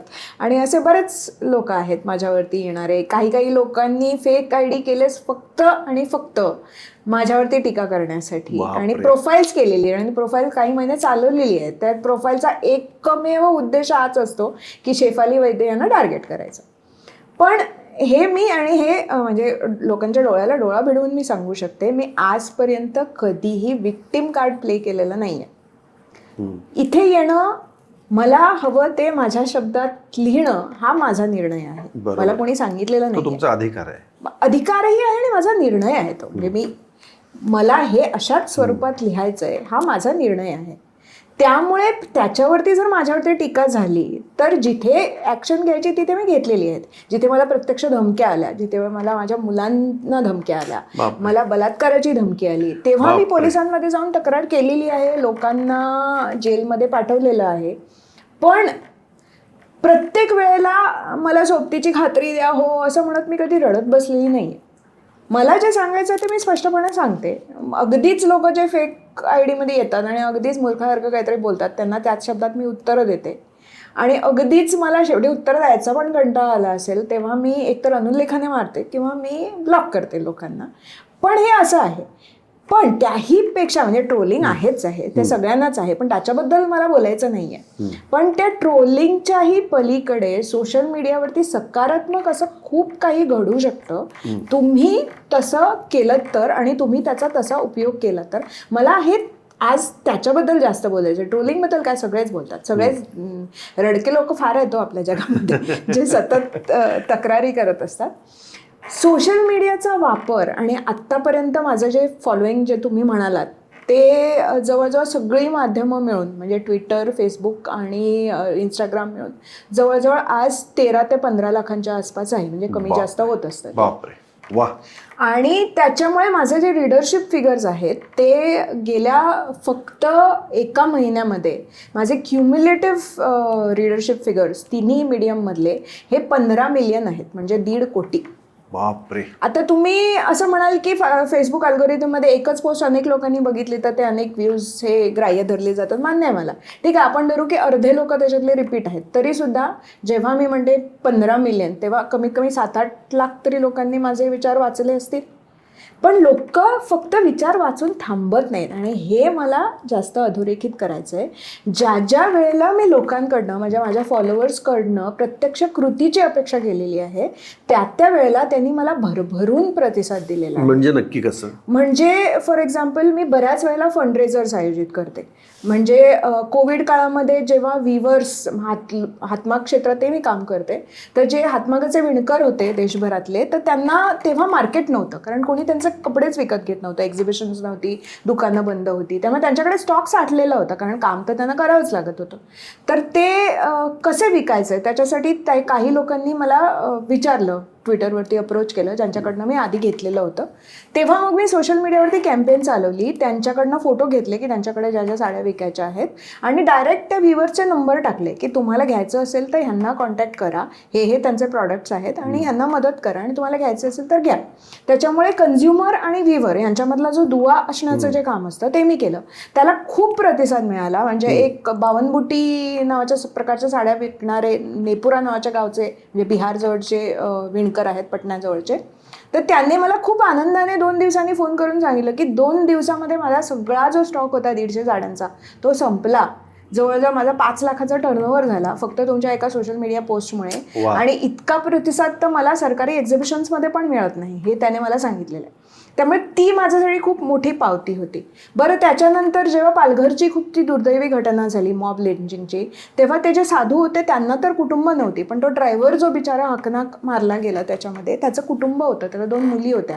तर त्याच्या कुटुंबासाठी मी फंडरेजर सुरू केला होता. त्या फंडरेजरला 2 दिवसात फक्त 48 तासांमध्ये लोकांनी 30 लाख रुपये जमा केले, जे त्याच्या कुटुंबाला देण्यात आले. वा, ही दुसरी घटना आहे.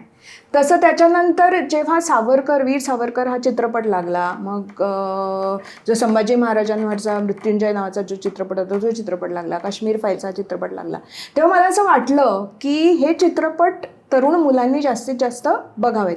आणि सगळ्याच तरुण मुलांना मल्टिप्लेक्समध्ये जाऊन 100 नाही, आता 500 रुपयाचं तिकीट काढून हे सोपं नाही आहे ना.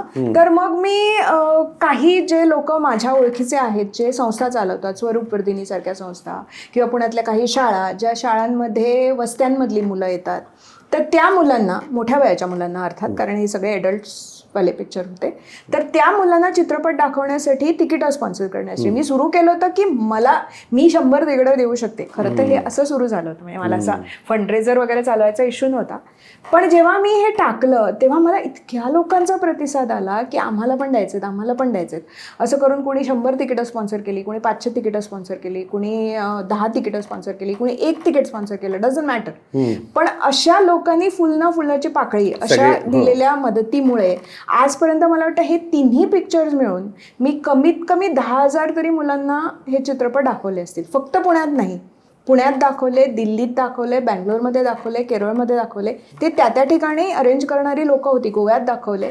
पण पैशाचं जे फंडिंग होतं किंवा तिकीटचं जे स्पॉन्सर फंडिंग होतं ते मी नाही केलं, माझ्या फॉलोअर्सनी केलं. पण मी शेअर केलं म्हणून केलं. आणि ही जी पावती आहे माझ्या क्रेडिबिलिटीची ना, ती फार मला महत्वाची वाटते. हे 3 झाले. मग त्याच्यानंतर 2 संस्था आहेत ज्यांना मी रेग्युलरली गेल्या 8 वर्षापासून सपोर्ट करते. एक दक्षिण वृंदावन म्हणून केरळमध्ये एक गोशाळा चालते, अत्यंत सुंदर चालणारी गोशाळा. म्हणजे गोशाळेमध्ये किंवा काव शेल्टरमध्ये सहसा फार मरतुकड्या, हडकुळ्या, दुःखी अशा गायी असतात. हे तसं नाही आहे. तिथे तुम्ही गेलात तर तुम्हाला सुद्धा आनंद होईल. म्हणजे तितक्या गायी इतक्या आनंदी असतात. आणि ते माझा एक, म्हणजे आता खूप मित्र, धाकटा भाऊच म्हणा, त्याचं नाव अश्विन संपत कुमारन, तो ते चालवतो. तर त्याला गेले 8-1 वर्ष मी सपोर्ट करते. असंच कुठेतरी इंटरनेटवरून माझ्यापर्यंत ती माहिती आली. त्याच्यात त्याने एका गायीची माहिती टाकली होती ज्या गायीला खाटकापासून वाचवण्यात आलं होतं. आणि त्या खाटकांनी त्यांना तिला ट्रान्सपोर्ट करताना ती जास्तीत जास्त गायी त्या ट्रकमध्ये भराव्यात, त्याच्यासाठी ती गाय बसलेली त्यांना चालत नाही, बसली की जास्त जागा लागते ना. त्यामुळे तिच्या डोळ्यामध्ये लाल मिरच्या घातल्या होत्या, तिच्या इंटिमेट पार्ट्समध्ये तिखट भरलं होतं, ज्यामुळे ती सतत एजिटेटेड राहील आणि सतत उभी राहील अशी. आणि ती त्याच्यामुळे तिला परमनंट अंधत्व आलं होतं. सुभद्रा नावाची गाय आहे ती. तिच्याबद्दल त्यांनी ट्विटरवरती टाकलं होतं. मला तिची कहाणी ऐकून इतकं रडायला आलं की मी लगेच त्याला फोन केला आणि त्या गाईला मी स्पॉन्सर केलं स्वतः 1 वर्षासाठी. मग त्याच्यानंतर मला जेव्हा त्याचं काम कळलं तेव्हा मी त्याच्यासाठी पण आवाहन केलं, त्याच्यासाठी पण लोकांनी खूप मदत केली. मग आता सुभद्रा कशी, आता सुभद्रा छान आहे, मस्त आहे. म्हणजे अजून तिला डोळ्यांनी दिसत नाही, but she is very happy, खूप छान आहे. अजूनही तिचा माणसांवरती विश्वास नाही आहे, कारण तिला इतका त्रास दिलाय माणसांनी. त्याच्यामुळे ती एकदम अशी, तुम्ही तिच्या जवळ गेलात तर ती जराशी दुरूनच बघते, थोडीशी स्टँड ऑफिश आहे. पण मी वर्षातनं 2-3 तरी जाते तिला बघायला. आणि हे दक्षिण वृंदावनचं झालं, त्याला पण लोकांनी भरपूर मदत केली. मग त्याच्यानंतर अजून एक, आत्ता परवाची गोष्ट सांगते, अजून एक वेद पाठशाळा आहे काशीमध्ये, जी दिव्या प्रभा नावाच्या एक साध्वी चालवतात. तर त्याच्यासाठी मी गेली 8-1 वर्ष, मी आणि माझा नवरा, आम्ही त्यांना दर महिन्याला मदत करतोय. पण त्यांना त्यांचं किचन वाढवायचं होतं, त्यांच्याकडे 40 मुलं राहतात ब्रह्मचारी, तर त्यांच्यासाठी त्यांना नवीन टॉयलेट ब्लॉक करायचे होते. त्या सगळ्यासाठी त्यांना 11 लाखाचा खर्च होता. त्याच्यातले 5 लाख रुपये आम्ही दिले, आम्ही म्हणजे मी आणि माझ्या नवऱ्याने. पण 6 लाख रुपये त्यांना अजून पाहिजे होते. त्यामुळे ते मी सोशल मीडियावरती टाकलं. तुझा विश्वास नाही बसणार, 48 तासात त्यांना पाहिजे होते 6 लाख, 10 लाख रुपये जमले त्यांचे. वाह, क्या बात आहे. आणि लोकांनी असं नाही की अगदी 100 रुपयापासून लोकांनी मदत केली आणि तेही तितकंच महत्त्वाचं आहे. पण काही लोकांनी अगदी 1 लाख 3 लाखाच्या पण देणग्या दिल्या. आता ह्या लोकांना मी कधीच भेटलेली पण नाही आहे प्रत्यक्षामध्ये, पण तरी सुद्धा त्या लोकांनी केवळ मी सांगते म्हणून, मी शहानिशा न करता, व्हेरीफाय न करता, फक्त मी सांगते म्हणून स्वतःच्या घामाचे पैसे दिले. हे माझ्यासाठी सगळ्यात मोठं सर्टिफिकेट आहे माझ्या क्रेडिबिलिटीचं. आणि आत्तापर्यंत मी काल माझ्या नवऱ्याला सांगत होते की हे सगळं मी टॅली करत होते, तर मला असं लक्षात आलं की गेल्या 5-1 वर्षामध्ये मी जे फंडरेजर शेअर केलेले आहेत त्या सगळ्यामध्ये लोकांनी दिलेले कॉन्ट्रीब्युशन जर एकत्र केले तर 1 कोटीपेक्षा जास्त निधी लोकांनी उभारलेला आहे. फक्त माझ्या शब्दांवरती विश्वास ठेवून. मी काय सांगू, I am grateful, I am really really really grateful. बघा, आरपारच्या वुमन की बातच्या या प्लॅटफॉर्मवरून मला हे नक्की सांगायला आवडतं की तुम्हाला किती लोकांनी ट्रोल केलं, किती लोकांनी तुमच्यावर टीका केली, किती लोक तुमच्याशी भांडले, त्यापेक्षा एका सकारात्मक आणि समाजाच्या दृष्टीने पॉझिटिव्ह अशा कामांसाठी एवढे लोकांना तुम्ही एकत्र आणू शकलात आणि त्या तुम्ही माध्यम आहात त्याचं. पण तो प्लॅटफॉर्म तेवढा विश्वासार्ह आहे असं वाटणारी जेव्हा एवढी लोक असतात त्यावेळेला मग ह्या टोलरचं काही वाटत नसेल. नाही, खरंच नाही वाटत. आणि दुसरं काय होतं माहिती का, मी नेहमी म्हणत आलेली आणि हे मी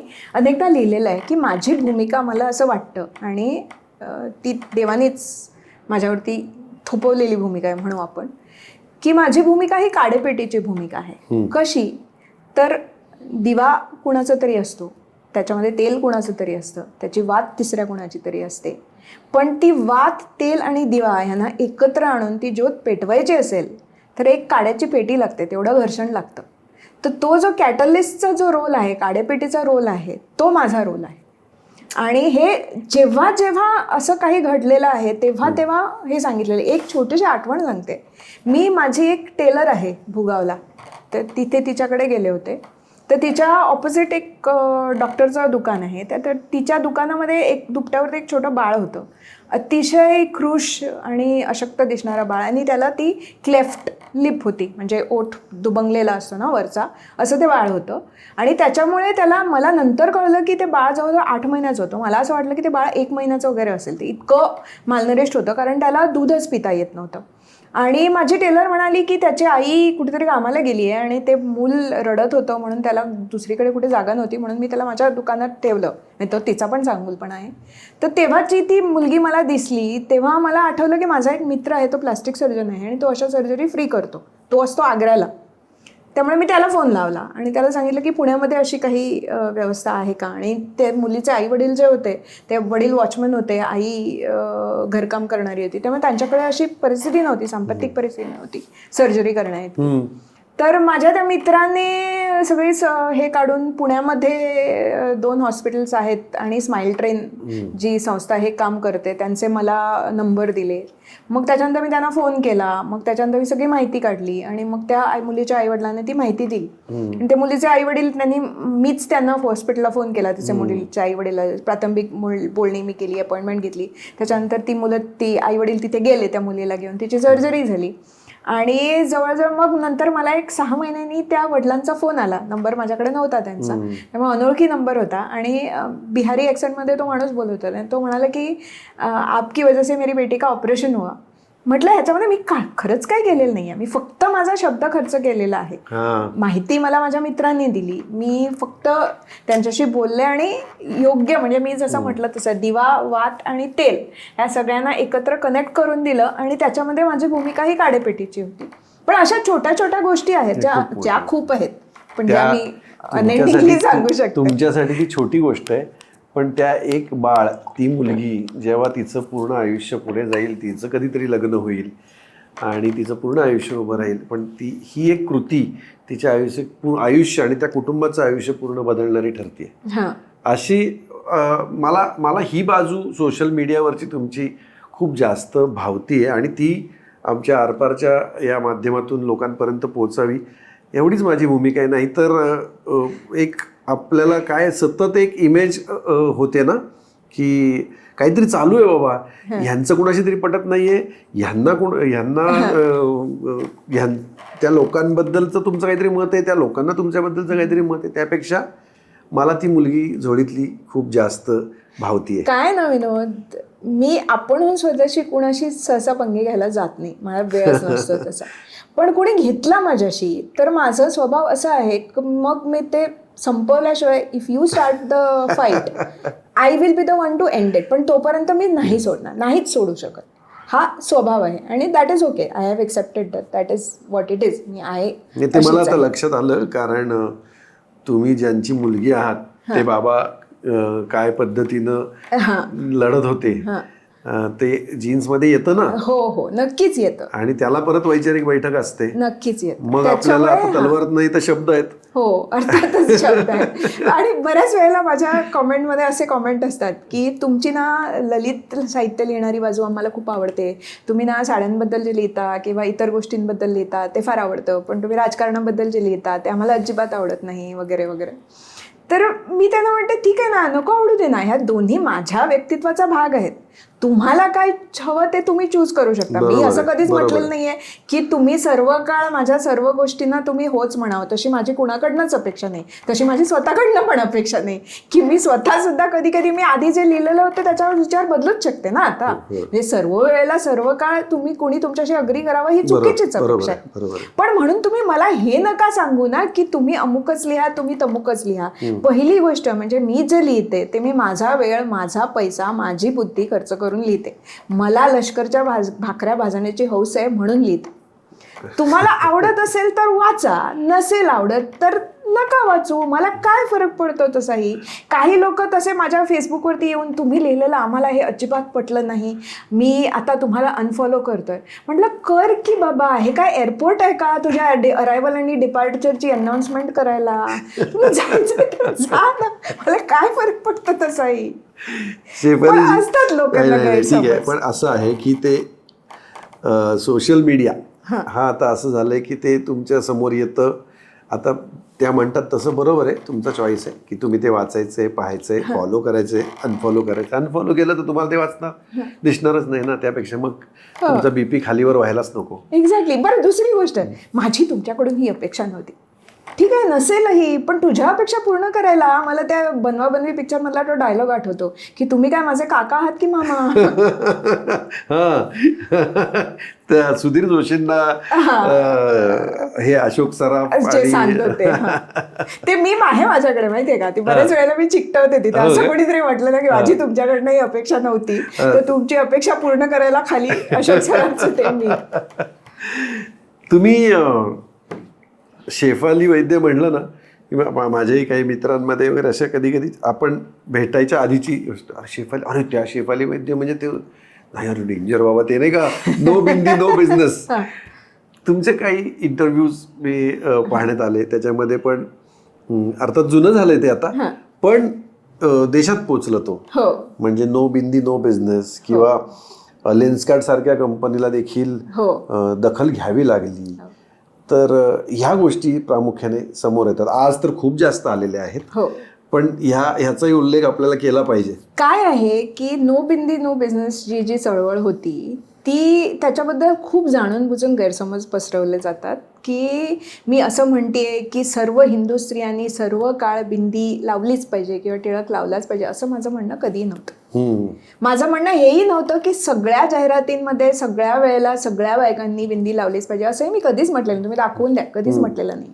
माझं म्हणणं इतकंच होतं, आणि जे मला सतत जाणवत आलेलं आहे, मी मास कम्युनिकेशनची विद्यार्थिनी आहे, एखादा मेसेज कसा वाचावा हे आम्हाला शास्त्रशुद्धपणे शिकवलं जातं. त्याप्रमाणे गेले 5 वर्ष मी पाहते की जे आपल्या सणांच्या वेळेला, हिंदू सणांच्या वेळेला जे ॲडव्हर्टायझिंग होतं आणि खूप मोठ्या प्रमाणात होतं, कारण सगळ्यात मोठी आर्थिक उलाढाल ही त्याच वेळेला होते. बरोबर आहे. त्यामुळे दिवाळीच्या वेळेला किंवा गुढीपाडव्याच्या वेळेला किंवा अक्षय तृतीच्या वेळेला आमच्या गाड्या घ्या, आमचे दागिने घ्या, आमची घरं घ्या, ह्याच्या सगळ्या कॅम्पेन सुरू केल्या जातात.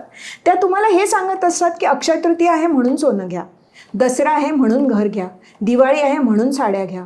पण त्या जाहिरातींमध्ये कुठेच दिवाळीचं हिंदू महत्त्व अधोरेखित केलेलं नसतं, दसऱ्याचं हिंदू महत्त्व अधोरेखित केलेलं नसतं, किंवा अक्षय तृतीयेचं हिंदू महत्त्व अधोरेखित केलेलं नसतं. परंपरा सोडून द्या, पण त्याचं हिंदूपण जे आहे, तो हिंदू सण आहे म्हणून हिंदू लोक हे खरेदी करतात. मग त्या सणाचं महत्त्व, त्या संस्कारांचं महत्त्व, त्या प्रतीकांचं महत्त्व हे तुम्हाला काढून टाकायचं आहे. आणि जाहिरातीमध्ये हे दिवाळीच्या वेळेला तुम्हाला खूप प्रकर्षाने दिसतं जर तुम्ही ॲनालाइज केलं तर. गेले 5-1 वर्षांमध्ये दिवाळीच्या ज्या जाहिराती होत्या, एकाच कुठल्याही ब्रँडच्या तुम्ही स्वतः काढून बघा, माझ्यावरती विश्वास नका ठेवू, कुठलाही ब्रँड घ्या आणि त्या ब्रँडच्या जाहिराती गेल्या 10 वर्षात कशा कशा बदलल्या ते बघा. त्या जाहिरातींमध्ये 10-1 वर्षांपूर्वी एकत्र कुटुंब असायचं, रांगोळी असायची, दिवे असायचे, हिंदू देवदेवतांचे फोटो असायचे, मिठाई असायची, सगळं उत्सवी आनंदी वातावरण असायचं, ब्राईट कलर असायचे, सगळ्यांच्या कपाळावरती बिंदी तिळक तर असायचाच, तो तर बाय डिफॉल्ट होता. पण या बाकीच्याही गोष्टी होत्या. हळूहळू त्याच्यातली एक एक गोष्ट कमी होत गेली. हे परत मी सांगत नाही, तुम्ही बघा. आधी आकाश दिवे गेले, मग रांगोळी गेली, मग दिवे गेले, मग फुलं गेली, मग जॉईंट फॅमिली गेली, मग फक्त आई वडील आणि मुलं दिसायला लागली, मग त्याच्यानंतर मग फक्त एकटी बाईच दिसायला लागली, मग त्याच्यानंतर त्या बाईचं उत्सवी दिसणं पण गेलं, मग ती कुठले तरी कळकट्ट कपडे घालून कपाळावरती बिंदी नाही, चेहऱ्यावरती हास्य नाही, अशा याच्यामध्ये ती दिसायला लागली. आणि खाली टॅगलाईन काय होती, दिस दिवाळी सेलिब्रेट बाय बाईंग आवर ज्वेलरी, और दिस दिवाळी सेलिब्रेट बाय बाईंग आवर हाऊस, दिस दिवाळी सेलिब्रेट बाय बाईंग आवर कार. पण त्या जाहिरातीमध्ये सेलिब्रेशन आहे कुठे? ते इतक्या दुःखी चेहऱ्याच्या, इतक्या सुटकी चेहऱ्याच्या मॉडेल्स तुम्ही मुद्दाम दाखवताय आणि कुठेही तुम्ही दिवाळीचा हिंदू सण हा उल्लेख केलेला नाहीये. माझं म्हणणं सोपं होतं की तुम्हाला जर हिंदूंचा पैसा पाहिजे तर हिंदूंच्या प्रतीकांचा, हिंदूंच्या परंपरांचा, हिंदूंच्या धर्मांचा, हिंदूंच्या सणांचा, हिंदूंच्या भावनांचा आदर हा झालाच पाहिजे. नाहीतर मग हिंदू कशाला घेतील तुमच्याकडनं? हे बेसिक मार्केटिंग 101 आहे हो. तुम्हाला कुठलाही प्रॉडक्ट विकायचा असेल तर तो प्रॉडक्ट तुम्ही ज्याला विकता त्या कस्टमरचा आदर करणं शिकणं हे मार्केटिंग मध्ये पहिला धडा आहे, असायला हवा. तरी हे असं का होतं हे मला कळत. तेच म्हणजे असं का होतं. बरं, जेव्हा मी ही भूमिका घेतली तेव्हा मी स्पष्टपणे सांगितलं होतं, स्पीकिंग फॉर मायसेल्फ, माझ्या ट्विटमधले हे 3 पहिले शब्द होते. मी माझ्यापुरतं सांगतेय, मी तरी अशी उत्पादनं विकत घेणार नाही ज्यांच्या जाहिरातीमध्ये माझ्या सणांच्या वेळेला माझ्या प्रतीकांचा, माझ्या परंपरांचा, माझ्या धर्माचा, माझ्या भावनांचा सन्मान केला जात नाही. त्या उत्पादनांवरती मी माझे स्वतःचे कष्टाचे घामाचे पैसे घालवणार नाही. इतकी साधी भूमिका. खूप लोकांनी त्याच्यावरती, आणि त्याला फक्त मी हॅशटॅग, कारण ही हॅशटॅगची आहे, नो बिंदी नो, तो फक्त बिंदीचा प्रश्नच नव्हता. बिंदी हे शेवटचं प्रतीक होतं, टिळक हे शेवटचं प्रतीक होतं जाणारं, अशी बरीच होती. मला सांगायचं काय होतं की तुम्हाला जर हिंदू सणांच्या वेळेला तुम्हाला जाहिराती करायच्या असतील, तुम्हाला हिंदूंचा पैसा अशासाठी हवा असेल की ते सण आहेत म्हणून हिंदू खरेदी करतायत, तर मग तुम्हाला हिंदू सणांचा, हिंदू प्रतीकांचा सन्मान केलाच पाहिजे. It is as simple as that. आता ह्याच्यात काय घडलं, ही माझी वैयक्तिक भूमिका जी होती ती सार्वजनिक झाली, त्याची चळवळ झाली. ती मी नाही केली, लोकांनी केली. ती लोकांनी केली, स्वतःहून केली. मी एक पैसा त्याच्यावरती खर्च केला नाही किंवा कुठल्या राजकीय पक्षाने किंवा कुठल्याही संस्थेने मला समर्थन केलं नाही, उलट विरोधच केला सुरुवातीला तरी. पण जेव्हा सामान्य हिंदूंनी ती चळवळ उचलून धरली, कारण मी अशा भावना बोलून दाखवत होते ज्या प्रत्येकाला कुठेतरी जाणवत होत्या, जी खदखद लोकांच्या मनामध्ये होती त्याला मी वाट करून दिली, आणि म्हणून ती जी माझी वैयक्तिक भूमिका होती ती सार्वजनिक भूमिका झाली. सार्वजनिक भूमिका होऊन त्याची चळवळ झाली. त्याच्यानंतर ती भारताच्या प्रत्येक भागामध्ये गेली आणि त्याचा परिणाम तुम्हाला आत्ता दिसतोय. जो ब्रँड लव जिहादची जाहिरात करत होता एकवतमच्या नावाखाली, तो आता संस्कृती जपणाऱ्या मनस्विनी अशी जाहिरात करतोय आत्ता. आणि ह्याचं क्रेडिट मला आहेच आहे, मी नाही म्हणत नाही आहे, पण माझ्या मागे जे सॉलिडपणे उभे राहिले त्या हिंदू समाजाला आहे, त्या सर्वसामान्य हिंदूंना आहे, कारण त्यांनी ते चळवळ दिली. पुण्यातला एक ब्रँड आहे ज्याची गोष्ट मला माहिती आहे, कारण त्या ब्रँडमध्ये काम करणारे, मार्केटिंगमध्ये काम करणारे वगैरे लोक मला माहिती आहेत की ही जेव्हा जाहिरात झाली तेव्हा त्यांना एका दिवशी कमीत कमी 100 फोन येऊन गेले लोकांचे, हे सांगण्यासाठी की आम्ही तुमच्या पेढीकडनं इतकी वर्ष खरेदी करत आहोत, पण तुम्ही असं केलंय म्हणून आम्ही खरेदी करणार नाही. आणि सगळ्यांनी हॅशटॅग वापरले ते नो बिंदी नो बिझनेस. त्याच्यामुळे त्यांना ती कॅम्पेन मागे घेऊन फोटोशॉपनी बिंदी लावावी लागली होती त्या ब्रँडला. सो नो बिंदी नो बिझनेस ही चळवळ झाली. तुम्ही काहीतरी चांगल्या, सकारात्मक आणि समाजाला उपयोगी असणाऱ्या गोष्टींसाठी फंडरेज मागितला, तो लोकांनी केला. सो सोशल मीडियाच्या माध्यमातून तुम्ही केलेल्या आव्हानाला लोक रिॲक्ट होतात, भरभरून प्रतिसाद देतात. मला असं वाटतं की आरपारच्या आमच्या शोचं आज ते फलित आहे की ह्याची उजळ ही जी बाजू आहे ती समाजासमोर आली पाहिजे. नाहीतर आता सगळीकडे वादविवाद चालूच आहेत. ऍक्च्युली खरा इम्पॅक्ट जो असतो ना एखाद्याच्या शब्दांचा तो किती असतो हे मला अनेक वेगवेगळ्या ह्याच्यातनं जाणवतं. मी जेव्हा साड्या नेसते, जेव्हा मला मेसेजेस येतात एका 20-21 वर्षाच्या मुलीचे की माझं ग्रॅज्युएशन सेरेमनी आहे, माझं बजेट हे आहे, मला हातमागावरची साडी घ्यायची, तर मी कुठली साडी घेऊ, मला हे रंग आवडतात, तर माझ्या बजेटमध्ये बसेल आणि ऑथेंटिक हातमागावरची अशी साडी कुठे मिळेल हे तुम्ही मला सांगाल का, तेव्हा मला खूप आनंद होतो, कारण तो ॲक्च्युअल इम्पॅक्ट आहे. आणि असे मेसेजेस मला फार नाही पण दर 2-3 दिवसातनं एकदा तरी येतात. माझा इनबॉक्स तुम्ही वाचलत ना तर तुम्हाला वाटेल की हे काय आहे.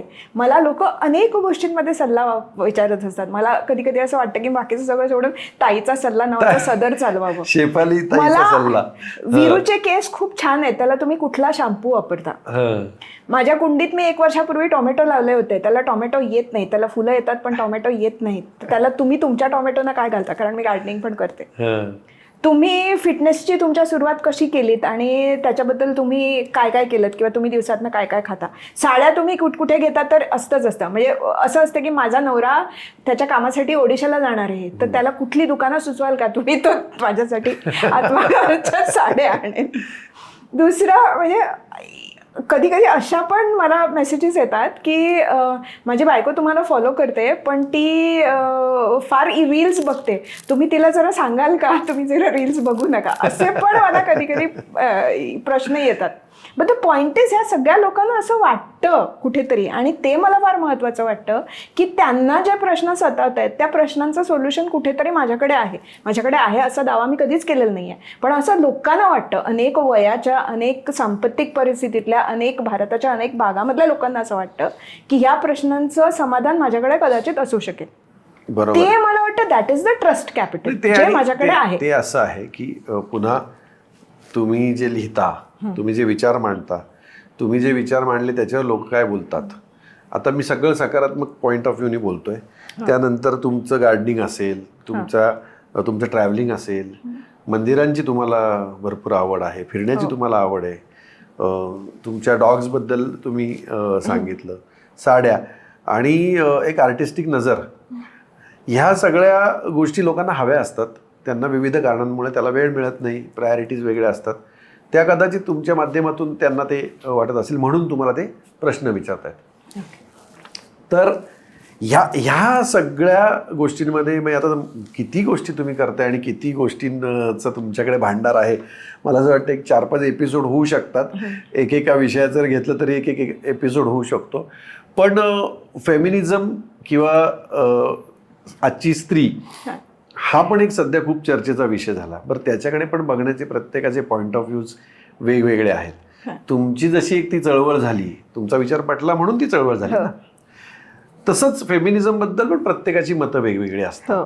तुमचीही मतं वेगवेगळी असू शकतात. या प्लॅटफॉर्मवरून बोलताना तुम्हाला काय मांडावं असं वाटेल? तुला एक चमकदार व्हायरल होणारं वाक्य देऊ का? मी स्त्री मुक्तीवादी नाहीये, मी मुक्त स्त्री आहे. वा.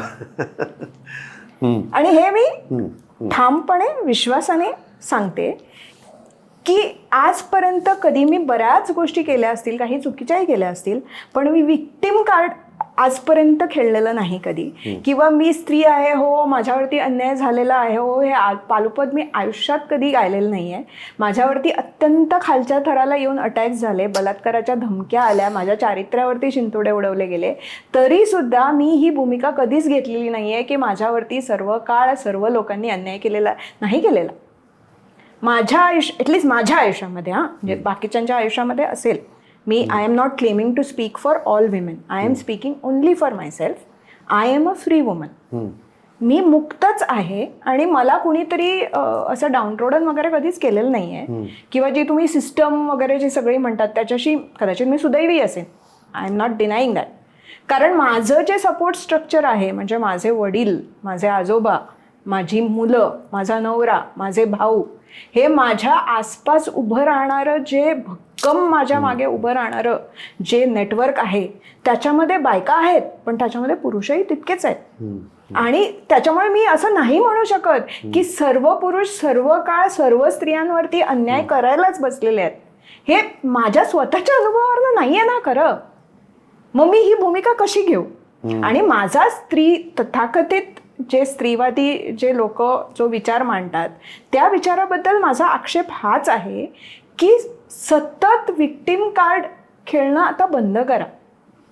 प्रत्येक पिढीमध्ये प्रत्येक स्त्रीची जी पुढे जाण्याची क्षमता आहे ती कितीतरी वाढलेली आहे आणि हे समाजाच्या सर्व स्तरांमध्ये झगडलेलं आहे. म्हणजे माझ्या आजीचं जे आयुष्य होतं त्याच्यापेक्षा माझ्या आईचं आयुष्य नक्कीच चांगलं होतं.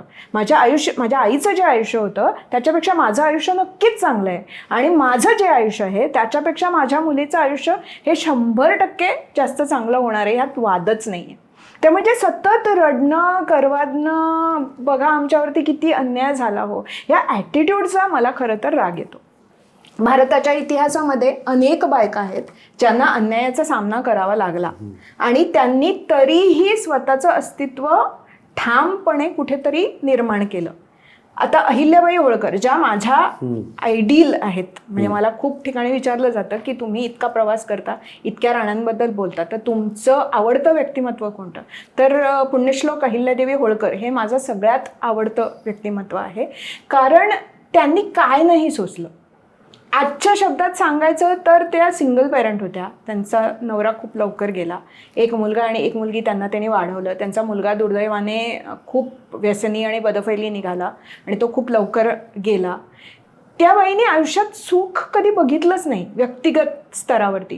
त्यांच्या मुलीचं लग्न झालं, त्यांचा जावई त्यांच्या नजरेसमोर गेला, त्याच्यानंतर त्यांची मुलगी सती गेली. त्या स्वतः सती जाताना परत आल्या होत्या, पण त्या स्वतःच्या मुलीला कन्व्हिन्स नाही करू शकल्या की तू सती जाऊ नकोस. आणि त्यांनी त्यांच्या डोळ्यासमोर इतक्या त्यांच्या जवळच्या आप्तांचे मृत्यू पाहिले.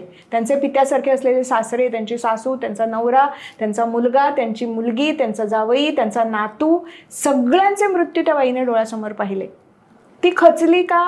नाही. तिने आपली एनर्जी, आपली प्रजाच माझी मुलं आहेत असं मानून त्यांच्यासाठी खर्च केली.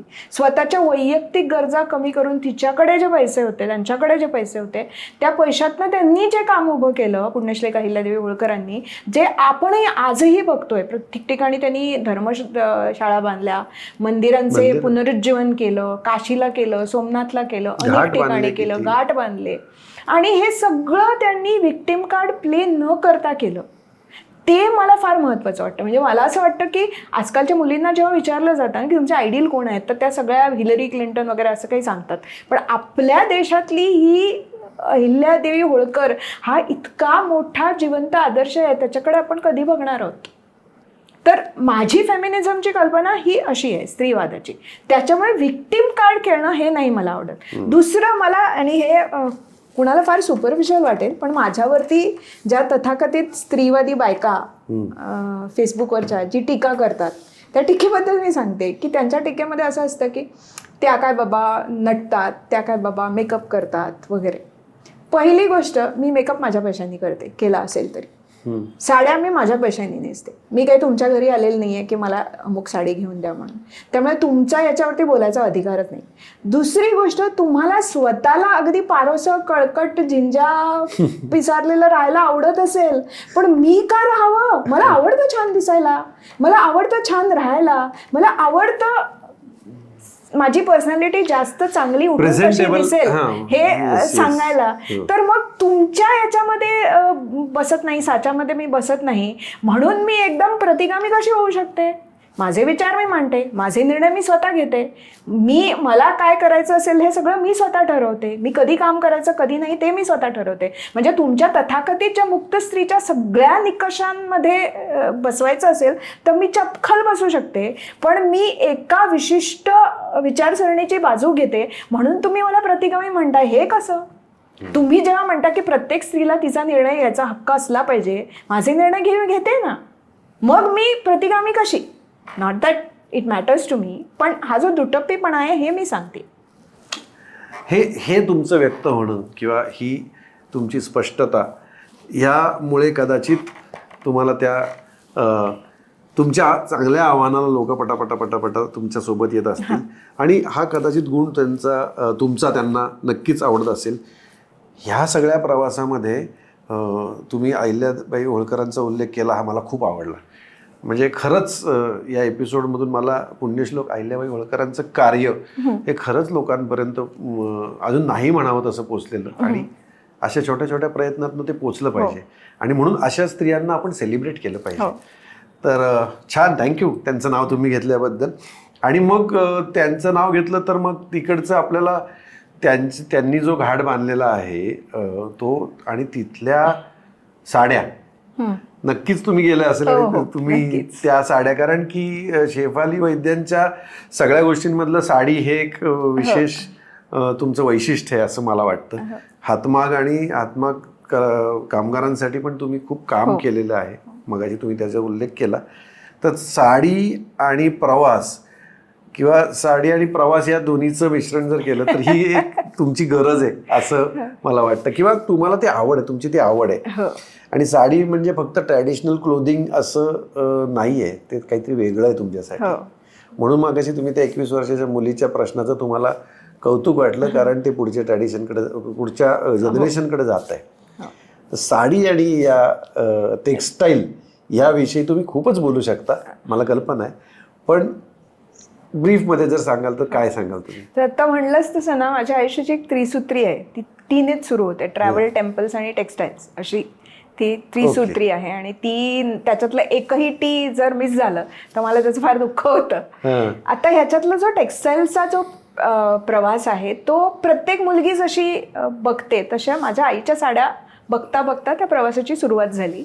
आणि मला हे खूप त्यावेळेला सुद्धा जाणवत होतं, म्हणजे मी लहान होते तेव्हा सुद्धा. आणि माझी आई जेव्हा तिचं कपाट आवरायची तेव्हा मी तिच्या शेजारी बसायचे, आणि ती जेव्हा कपाट आवरताना ती थोडं स्वतःशी बोलायची, पण तिच्या प्रत्येक साडीमध्ये तिच्या आठवणी होत्या. म्हणजे तिला ते कुठलं वीव आहे किंवा कुठल्या गावचं आहे वगैरे हे तिला माहीत असेलही कदाचित, नसेलही कदाचित, पण तिच्यासाठी ही साडी माझ्या ग्रॅज्युएशनला घेतली होती, ही साडी माझ्या लग्नातली आहे, ही साडी माझ्या पहिल्या प्रेग्नन्सीच्या वेळेला जेव्हा वाडी भरली तेव्हा घेतली होती. हां, आणि ही साडी जेव्हा तुझे वडील अमुक ठिकाणी गेले होते तेव्हा त्यांनी मुद्दा मांडली होती. तर ह्या ज्या सगळ्या ज्या भावना आहेत ना, सगळ्या श्रेयस प्रेयस भावना आहेत स्त्रीच्या आयुष्यातल्या, त्या वस्त्राशी निगडीत झालेल्या होत्या. आणि ते कुठेतरी तुम्ही लहानपणी जे बघता ते तुम्हाला व्यक्त नसेल करता आलं तरी ते कुठेतरी तुमच्या मनामध्ये घर करून असतं. तर ती आवड तेव्हापासून होती. माझं लग्न झालं तेव्हा मी ठरवलं होतं की माझ्याकडे तेव्हा पैसे नव्हते जास्त, मी 10 साड्या घेईन, पण 10 आयकॉनिक साड्या घेईन, प्रत्येक भारताच्या भागातली एक साडी घेईन. आणि त्याप्रमाणे मी त्या घेतल्या होत्या. तेव्हा मी साड्या फार नेसत नव्हते कारण मला तेवढा कम्फर्ट नव्हता, पण मी घेत होते कारण एक कला प्रकार म्हणून. मी अजूनही मला असं वाटतं की साडी इज व्हेरेबल आर्ट, ते नुसते कपडे नाही आहेत, तो अंगावर घालता येणारा एक कला प्रकार आहे. आणि त्याच्यासाठी आणि आपल्याकडे जी टेक्स्टाईलची परंपरा आहे, हातमागाची परंपरा, ती आजची नाहीये किंवा काही 100 वर्षांपूर्वीची पण नाहीये, ती काही 1000 वर्षांपूर्वीची परंपरा आहे. म्हणजे जेव्हा सिंधू सरस्वती संस्कृतीमध्ये जे उत्खनन झालं मोहेंजोदारो आणि हडप्पामध्ये, तर त्याच्यामध्ये त्यांना हातमागांचे अवशेष सापडले, त्याच्यामध्ये त्यांना धागे सापडले, त्या धाग्यांना रंग दिलेला होता, त्याच्यामध्ये त्यांना ज्या मूर्ती सापडल्या त्या मूर्तींच्या अंगावरती ते कपडे होते, त्याच्यामध्ये त्यांनी एम्बॉसिंग आणि डिझाईन्स दाखवलेले आहेत. म्हणजे याच्यावरनं आपण ठामपणे सांगू शकतो की त्या काळामध्ये आपल्या पूर्वजांना कापूस उगवायची कला अवगत होती, कापसामधनं धागा काढायची कला अवगत होती, त्याला रंग द्यायचं त्यांना माहिती होतं, तो रंग पक्का कसा करायचा हेही त्यांना माहिती होतं, ते धागे विणून वस्त्र कसं बनवायचं आणि ते वस्त्र बनवल्यानंतर त्याला अधिक सुंदर कसं बनवायचं हेही त्यांना माहिती होतं. ज्या सगळ्या कला ज्या त्या लोकांना माहिती होत्या, आणि हे कमीत कमी ॲट अ कन्झर्वेटिव्ह एस्टिमेट 7500 वर्षांपूर्वीचं आहे. कन्झर्वेटिव्ह एस्टिमेट, अजूनही ते मागे जाऊ शकतं, पण आपण म्हणू की 7500 वर्षांपूर्वीचं आहे. येस. आणि ते ज्या सगळ्या कला मी आता ज्या तुला सांगितल्या त्या सगळ्या कला ह्या देशामध्ये आजही जिवंत आहेत, आजही प्रॅक्टिसिंग आहेत. आणि फक्त एखाद दुसऱ्या भागात किंवा एखाद दुसऱ्या मागांवरती नाही, भारताच्या प्रत्येक राज्यांमध्ये स्वतःचं असं एक आयकॉनिक वीव आहे. म्हणजे जशी महाराष्ट्राची पैठणी आहे, जशी तामिळनाडूची कांजीवरम आहे, जशी आसामची मुगा सिल्कची साडी आहे, असं प्रत्येक राज्याला स्वतःचं एक वैशिष्ट्य असलेलं एक वस्त्र आहे.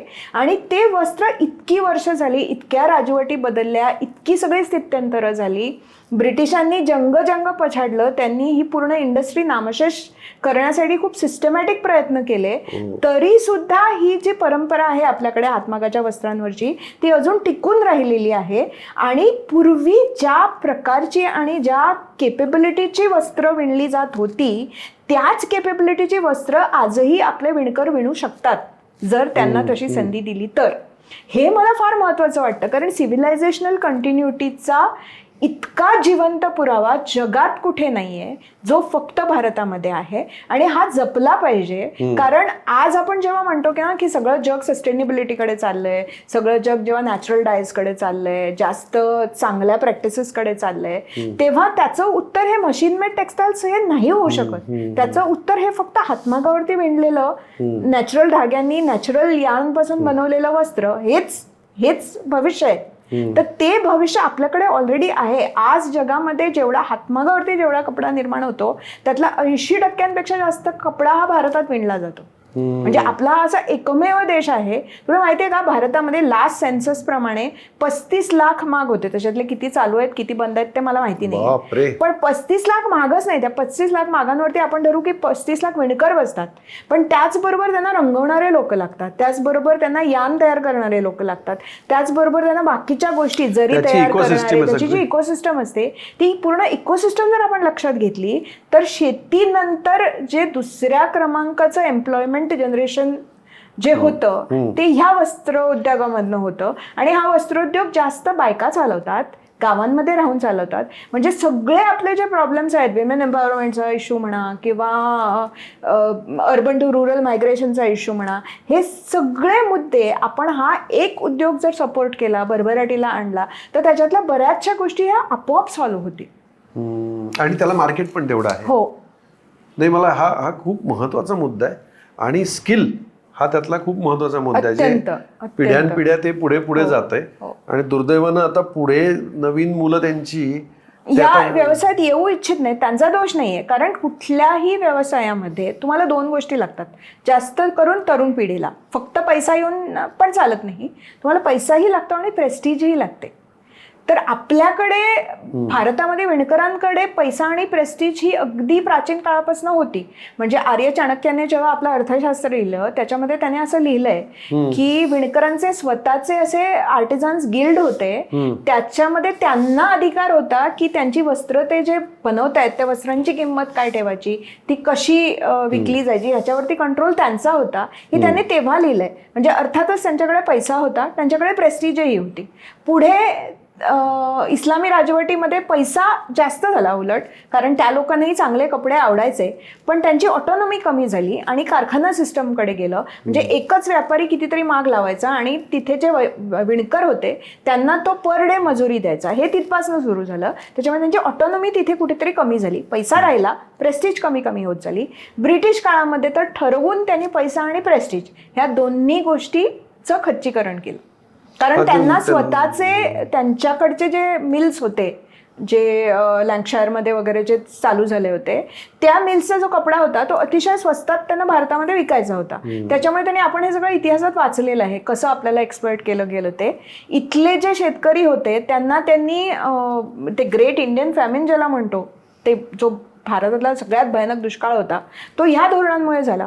कारण बिहार बंगालमधले जे शेतकरी जे ॲक्च्युली फूड ग्रेन्स उगवायचे, त्यांना ब्रिटिशांनी सक्ती केली की त्यांनी त्यांची शेती, हजारो एकर शेती ही फूड ग्रेन्स न लावता त्यांनी इंडिगो म्हणजे नीळ जो रंग असतो तो रंग लावायचा. तो रंग काही तुम्हाला खाता येत नाही.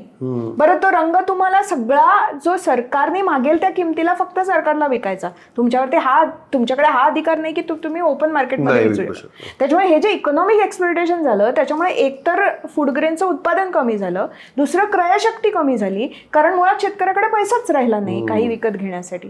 त्यामुळे त्याचा जो परिणाम झाला, त्याचा जो भीषण दुष्काळ जो झाला, त्या दुष्काळाचा परिणाम सगळ्याच लोकांवरती झाला. तरी सुद्धा ही कला या देशामध्ये टिकून राहिली, ती टिकवून ठेवली गेली, आणि हे मला फार महत्त्वाचं वाटतं. वा, शेफालीजींकडे टेक्स्टाईल बद्दल बोलायला इतकं काही आहे.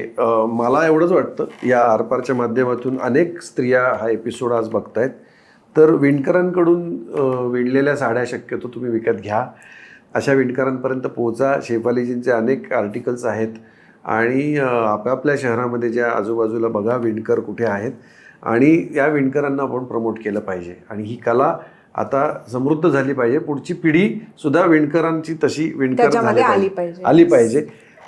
एक जरी कुटुंबामध्ये पुढे अशी ही कला, हे स्किल, ही कला बाहेर नाही गेली पाहिजे, तरच अशा पद्धतीच्या ह्या ज्या थॉट लीडर्स आहेत ते जे बोलत आहेत ते लोकांपर्यंत पोचलं पाहिजे असं मला खूप मनापासून वाटतं. शेवटच्या सेगमेंटकडे मी आता येतो. ओके. तो म्हणजे पुन्हा आता इतक्या गोष्टी यांच्याबद्दलच्या आपण ऐकल्या, सध्या जे सोशल मीडियावर पुन्हा त्या ट्रेंडिंगमध्ये दिसत आहेत ते म्हणजे त्यांच्या फिटनेससाठी.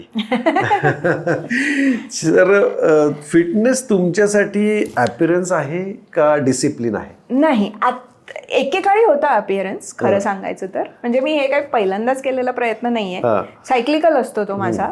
त्याच्या आधी मी खूप कष्ट करून खूप छान बारीक झालेली होते, खूप छान फिट झालेली होते, पण काही काळामुळे ते परत ते गेलं. पण एकेकाळी मला वजन कमी करणं महत्वाचं वाटायचं.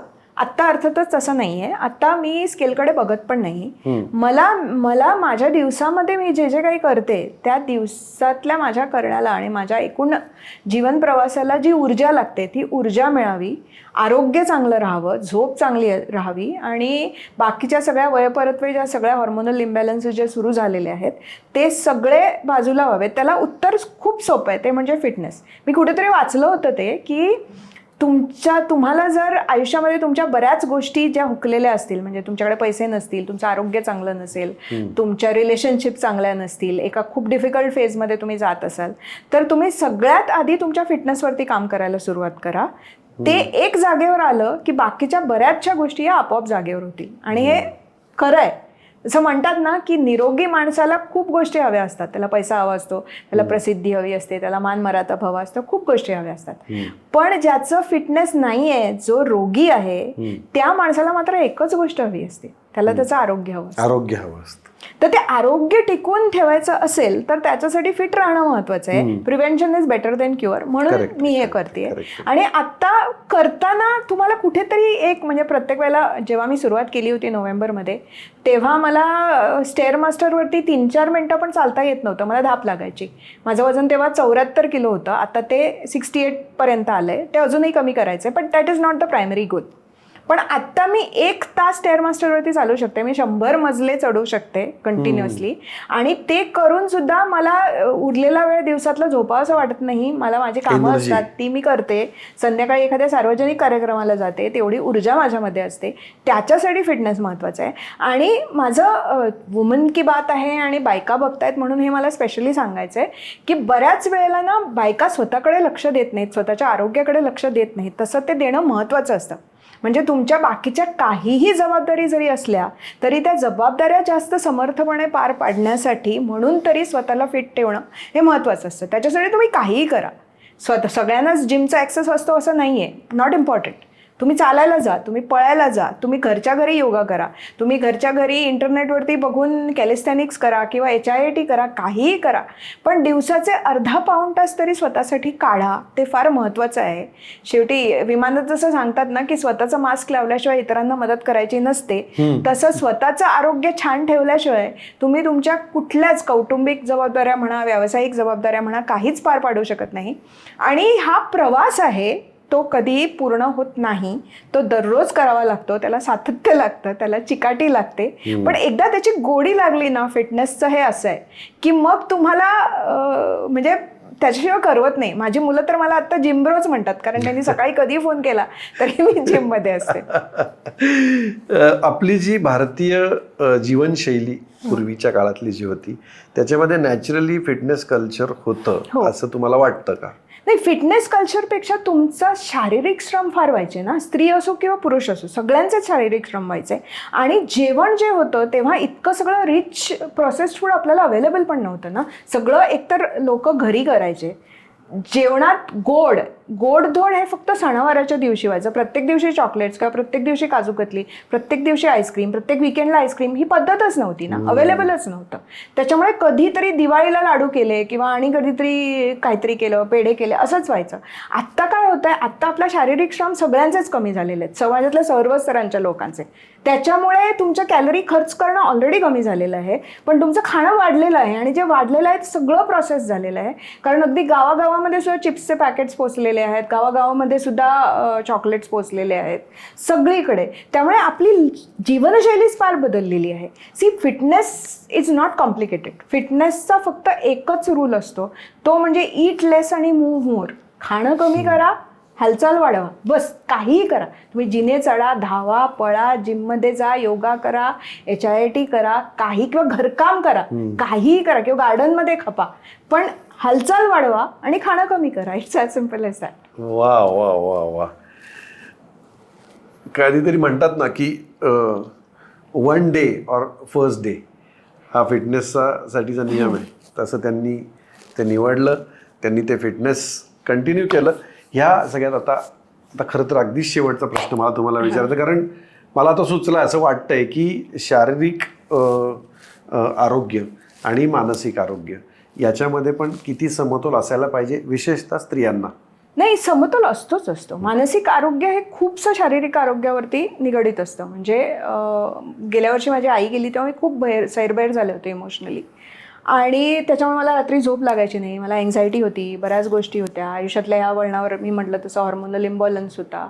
पण मी फिटनेसचं प्रयोग करायला लागल्यानंतर आणि स्वतःला खूप दमवल्यानंतर ह्याच्यातल्या बऱ्याचशा गोष्टी ह्या आपोआप जागेवर पडल्या. म्हणजे मला त्याच्यासाठी फार करावं नाही लागलं. आणि ह्याच्यामध्ये मेडिटेशन फार महत्त्वाचं असतं, डीप ब्रिदिंग फार महत्त्वाचं असतं.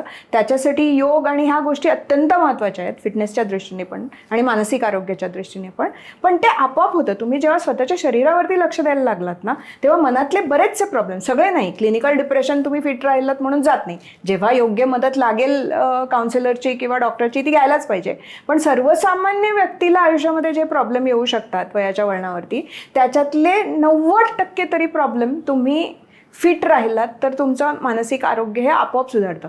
पण ते कसं की घाम गाळेपर्यंत व्यायाम केला पाहिजे, तुमच्या आयुष्यामध्ये सूर्यप्रकाश आला पाहिजे.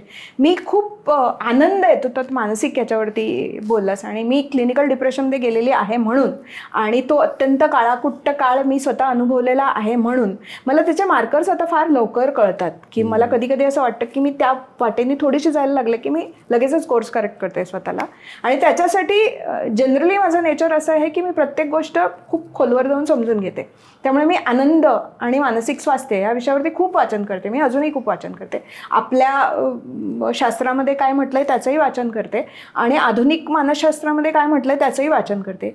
इंटरेस्टिंगली हे दोन्ही ज्या वेगवेगळ्या सिस्टम्स आहेत त्या नेमक्या एकच गोष्ट सांगतात की आनंदासाठी आणि मानसिक समाधानासाठी ह्या 4 किंवा 5 गोष्टी गरजेच्या आहेत. त्यातली एक गोष्ट म्हणजे सगळ्यात मोठी गोष्ट म्हणजे ॲटिट्यूड ऑफ ग्रॅटिट्यूड, कृतज्ञता. तुमच्याकडे जे आहे त्याच्याबद्दल तुम्ही कृतज्ञ असलं पाहिजे. तुमच्याकडे 100 गोष्टी नसतील, इट इज ओके, पण तुमच्याकडे 10 तरी गोष्टी आहेत, प्रत्येकाकडे आहेत. तर त्या कुठल्या गोष्टी आहेत हे लिहून जर त्याच्याबद्दल जर आपण कृतज्ञता व्यक्त केली प्रत्येक दिवशी तर that really helps. Second is तुमचं लोकांशी असलेलं नातं. बाय लोकांशी आय मीन तुमच्या कुटुंबाशी असलेलं नातं, तुमच्या शेजाऱ्यांशी असलेलं नातं, तुमच्या ऑफिसमध्ये कलिग्सशी असलेलं नातं, आणि एकूणच तुमच्या भोवतालाशी असलेलं नातं. That is a huge marker. म्हणजे जी माणसं एकटी असतात, सतत स्क्रीनवरती असतात, ती हमखास डिप्रेशनमध्ये जातात. तुमचं जर खऱ्या माणसांची कनेक्शन असतं, मैत्री असते, तुमच्या कुटुंबामध्ये चांगले संबंध असतात, तर तुमचा डिप्रेशनमध्ये जायचा किंवा तुमचं मानसिक आरोग्य जरा हलायचा चान्सेस कमी होतो. तिसरी गोष्ट म्हणजे sense of purpose. Again very important. की तुम्ही काही करत असाल, तुम्ही नोकरी करत असाल किंवा घरी काही करत असाल, whatever, you need to do it for a greater purpose. म्हणजे माझ्यावरती कुणीतरी थोपवलंय म्हणून नाही, मी एखादी गोष्ट स्वतःहून करते आणि त्या गोष्टीमध्ये मला कुठेतरी एक मोठा गोल दिसतोय. हे जेव्हा तुम्हाला कळायला लागतं ना, तेव्हा आपोआप तुमची मानसिक कश्मकश थोडी कमी होते. चौथी गोष्ट तुमचा, आणि हे महत्त्वाचं आहे, हे मी नाही सांगत आहे, हे सगळा मानसशास्त्रीय संशोधन हे सांगतंय, तुमचा देव म्हणा, कुठली शक्ती म्हणा, निसर्ग म्हणा, काही म्हणा, पण कुठल्या तरी त्या अज्ञात शक्तीवरती असलेला विश्वास, दॅट मॅटर्स. तो जर विश्वास नसेल, तुमची बिलीफ सिस्टम जर नसेल, तर जे लोक कुठल्याच गोष्टीवरती विश्वास ठेवत नाहीत त्यांच्यामध्ये मानसिक आरोग्याची अनारोग्याची लक्षणं फार लवकर दिसायला लागतात. आणि 5वी सगळ्यात हे गोष्ट म्हणजे स्वतःकडे लक्ष देणं, स्वतःसाठी थोडा वेळ काढणं, स्वतःला ज्यातनं आनंद मिळतो. तुम्ही बाकीच्या 1000 गोष्टी करत असलात तरी तुम्हाला कुठल्या गोष्टीमध्ये आनंद मिळतो अशी एखादी गोष्ट दिवसातनं एक छोटासा वेळ तरी करणं. आणि सूर्यप्रकाश आपण विसरूनच गेलेलो आहोत आता. किती वेळेला आपण मुद्दामून सूर्यप्रकाशात जातो? आपण नाही जात. आपण AC ऑफिसेसमधनं AC गाड्यांमध्ये जातो, नंतर घरी येतो, आणि संपूर्ण काळ आपल्या देशामधली जी माणसं होती, अगदी माझ्या आईच्या किंवा वडिलांच्या पिढीपर्यंतची, त्यांचा दिवसाचा बराचसा काळ हा बाहेर सूर्यप्रकाशात जायचा. त्याच्यामुळे व्हिटॅमिन डी मिळायचं, त्याच्यामुळे बऱ्याच गोष्टी व्हायच्या. Sunlight as they say is the best disinfectant. त्याच्यामुळे दिवसातनं ठरवून जर सकाळच्या वेळेला किंवा संध्याकाळच्या वेळेला एक 10-15 मिनटं नुसतं उन्हात बसलं तरी खूप गोष्टी सॉल्व्ह होतात. मला असं वाटतं की गुरु ठाकूरच्या शब्दामध्ये जर कन्क्लूड करायचं म्हटलं तर संकटाचंही ठणकावून सांगावे आता ये 72. नजर रोखुनी नजरेमध्ये आयुष्याला द्यावे उत्तर. असं अक्षरशः शब्दशः जगणाऱ्या शेफाली वैद्य यांच्याशी आपण आज गप्पा मारल्या. हा गप्पांचा प्रवास इथं थांबू नये असं वाटतं, कारण खूप वेचता येण्यासारखं आहे, खूप अनुभव आहेत आणि मला त्यांचं सगळ्यात जास्त आवडलं म्हणजे भरभरून जगणं त्यांचं आहे. शेवटी काय ना, सावरकरांचे शब्द आहेत, जे जे उन्नत उदात्त महन मंगल मधुर ते. तर माझं जगण्याचं सूत्र ते आहे. वा वा वा. सावरकरांचे विचार आणि सावरकरांचं आचरण हे त्यांच्या जगण्यामध्ये, त्यांच्या वागण्यामध्ये, त्यांच्या बोलण्यामध्ये, त्यांच्या कुटुंबामध्ये, त्यांच्या आवडीनिवडींमध्ये आणि आपल्या परंपरा, आपल्या हिंदू धर्माच्या परंपरा याचा जाज्वल्य आणि नितांत अभिमान बाळगून त्या ज्या पद्धतीनं जगतायत या सगळ्या जगण्याला आरपारच्या या वुमन की बातचा सलाम. आणि तुम्ही छान वाटलं, आम्हाला खूप छान वाटलं. तुम्ही आज मनमोकळेपणाने गप्पा मारल्या. शेफाली वैद्यांची एक माहीत नसलेली बाजू आज मला समजली. मला असं वाटतं वुमन की बातच्या अनेक महिलांनाही देखील, आणि त्यांच्या अनेक ब्लॉग्स आहेत, तुम्ही नक्की वाचा, त्यांचं पेज फॉलो करा. खूप फॉलोअर्स आहेत म्हणजे आणि खरंच चांगली माणसं अशी एकमेकांना जोडली गेली पाहिजेत. आणि खूप छान वाटलं तुम्ही आलात. धन्यवाद. मलाही खूप छान वाटलं. ॲक्च्युली मराठीत पॉडकास्ट मी फार कमी केलेत, इंग्रजी आणि हिंदीमध्ये केलेले आहेत, पण मराठीमध्ये खूप कमी केलेत. त्यामुळे छान वाटतं, आपल्या भाषेत बोलायला नेहमीच छान वाटतं. येस, धन्यवाद. खूप खूप आभार. धन्यवाद.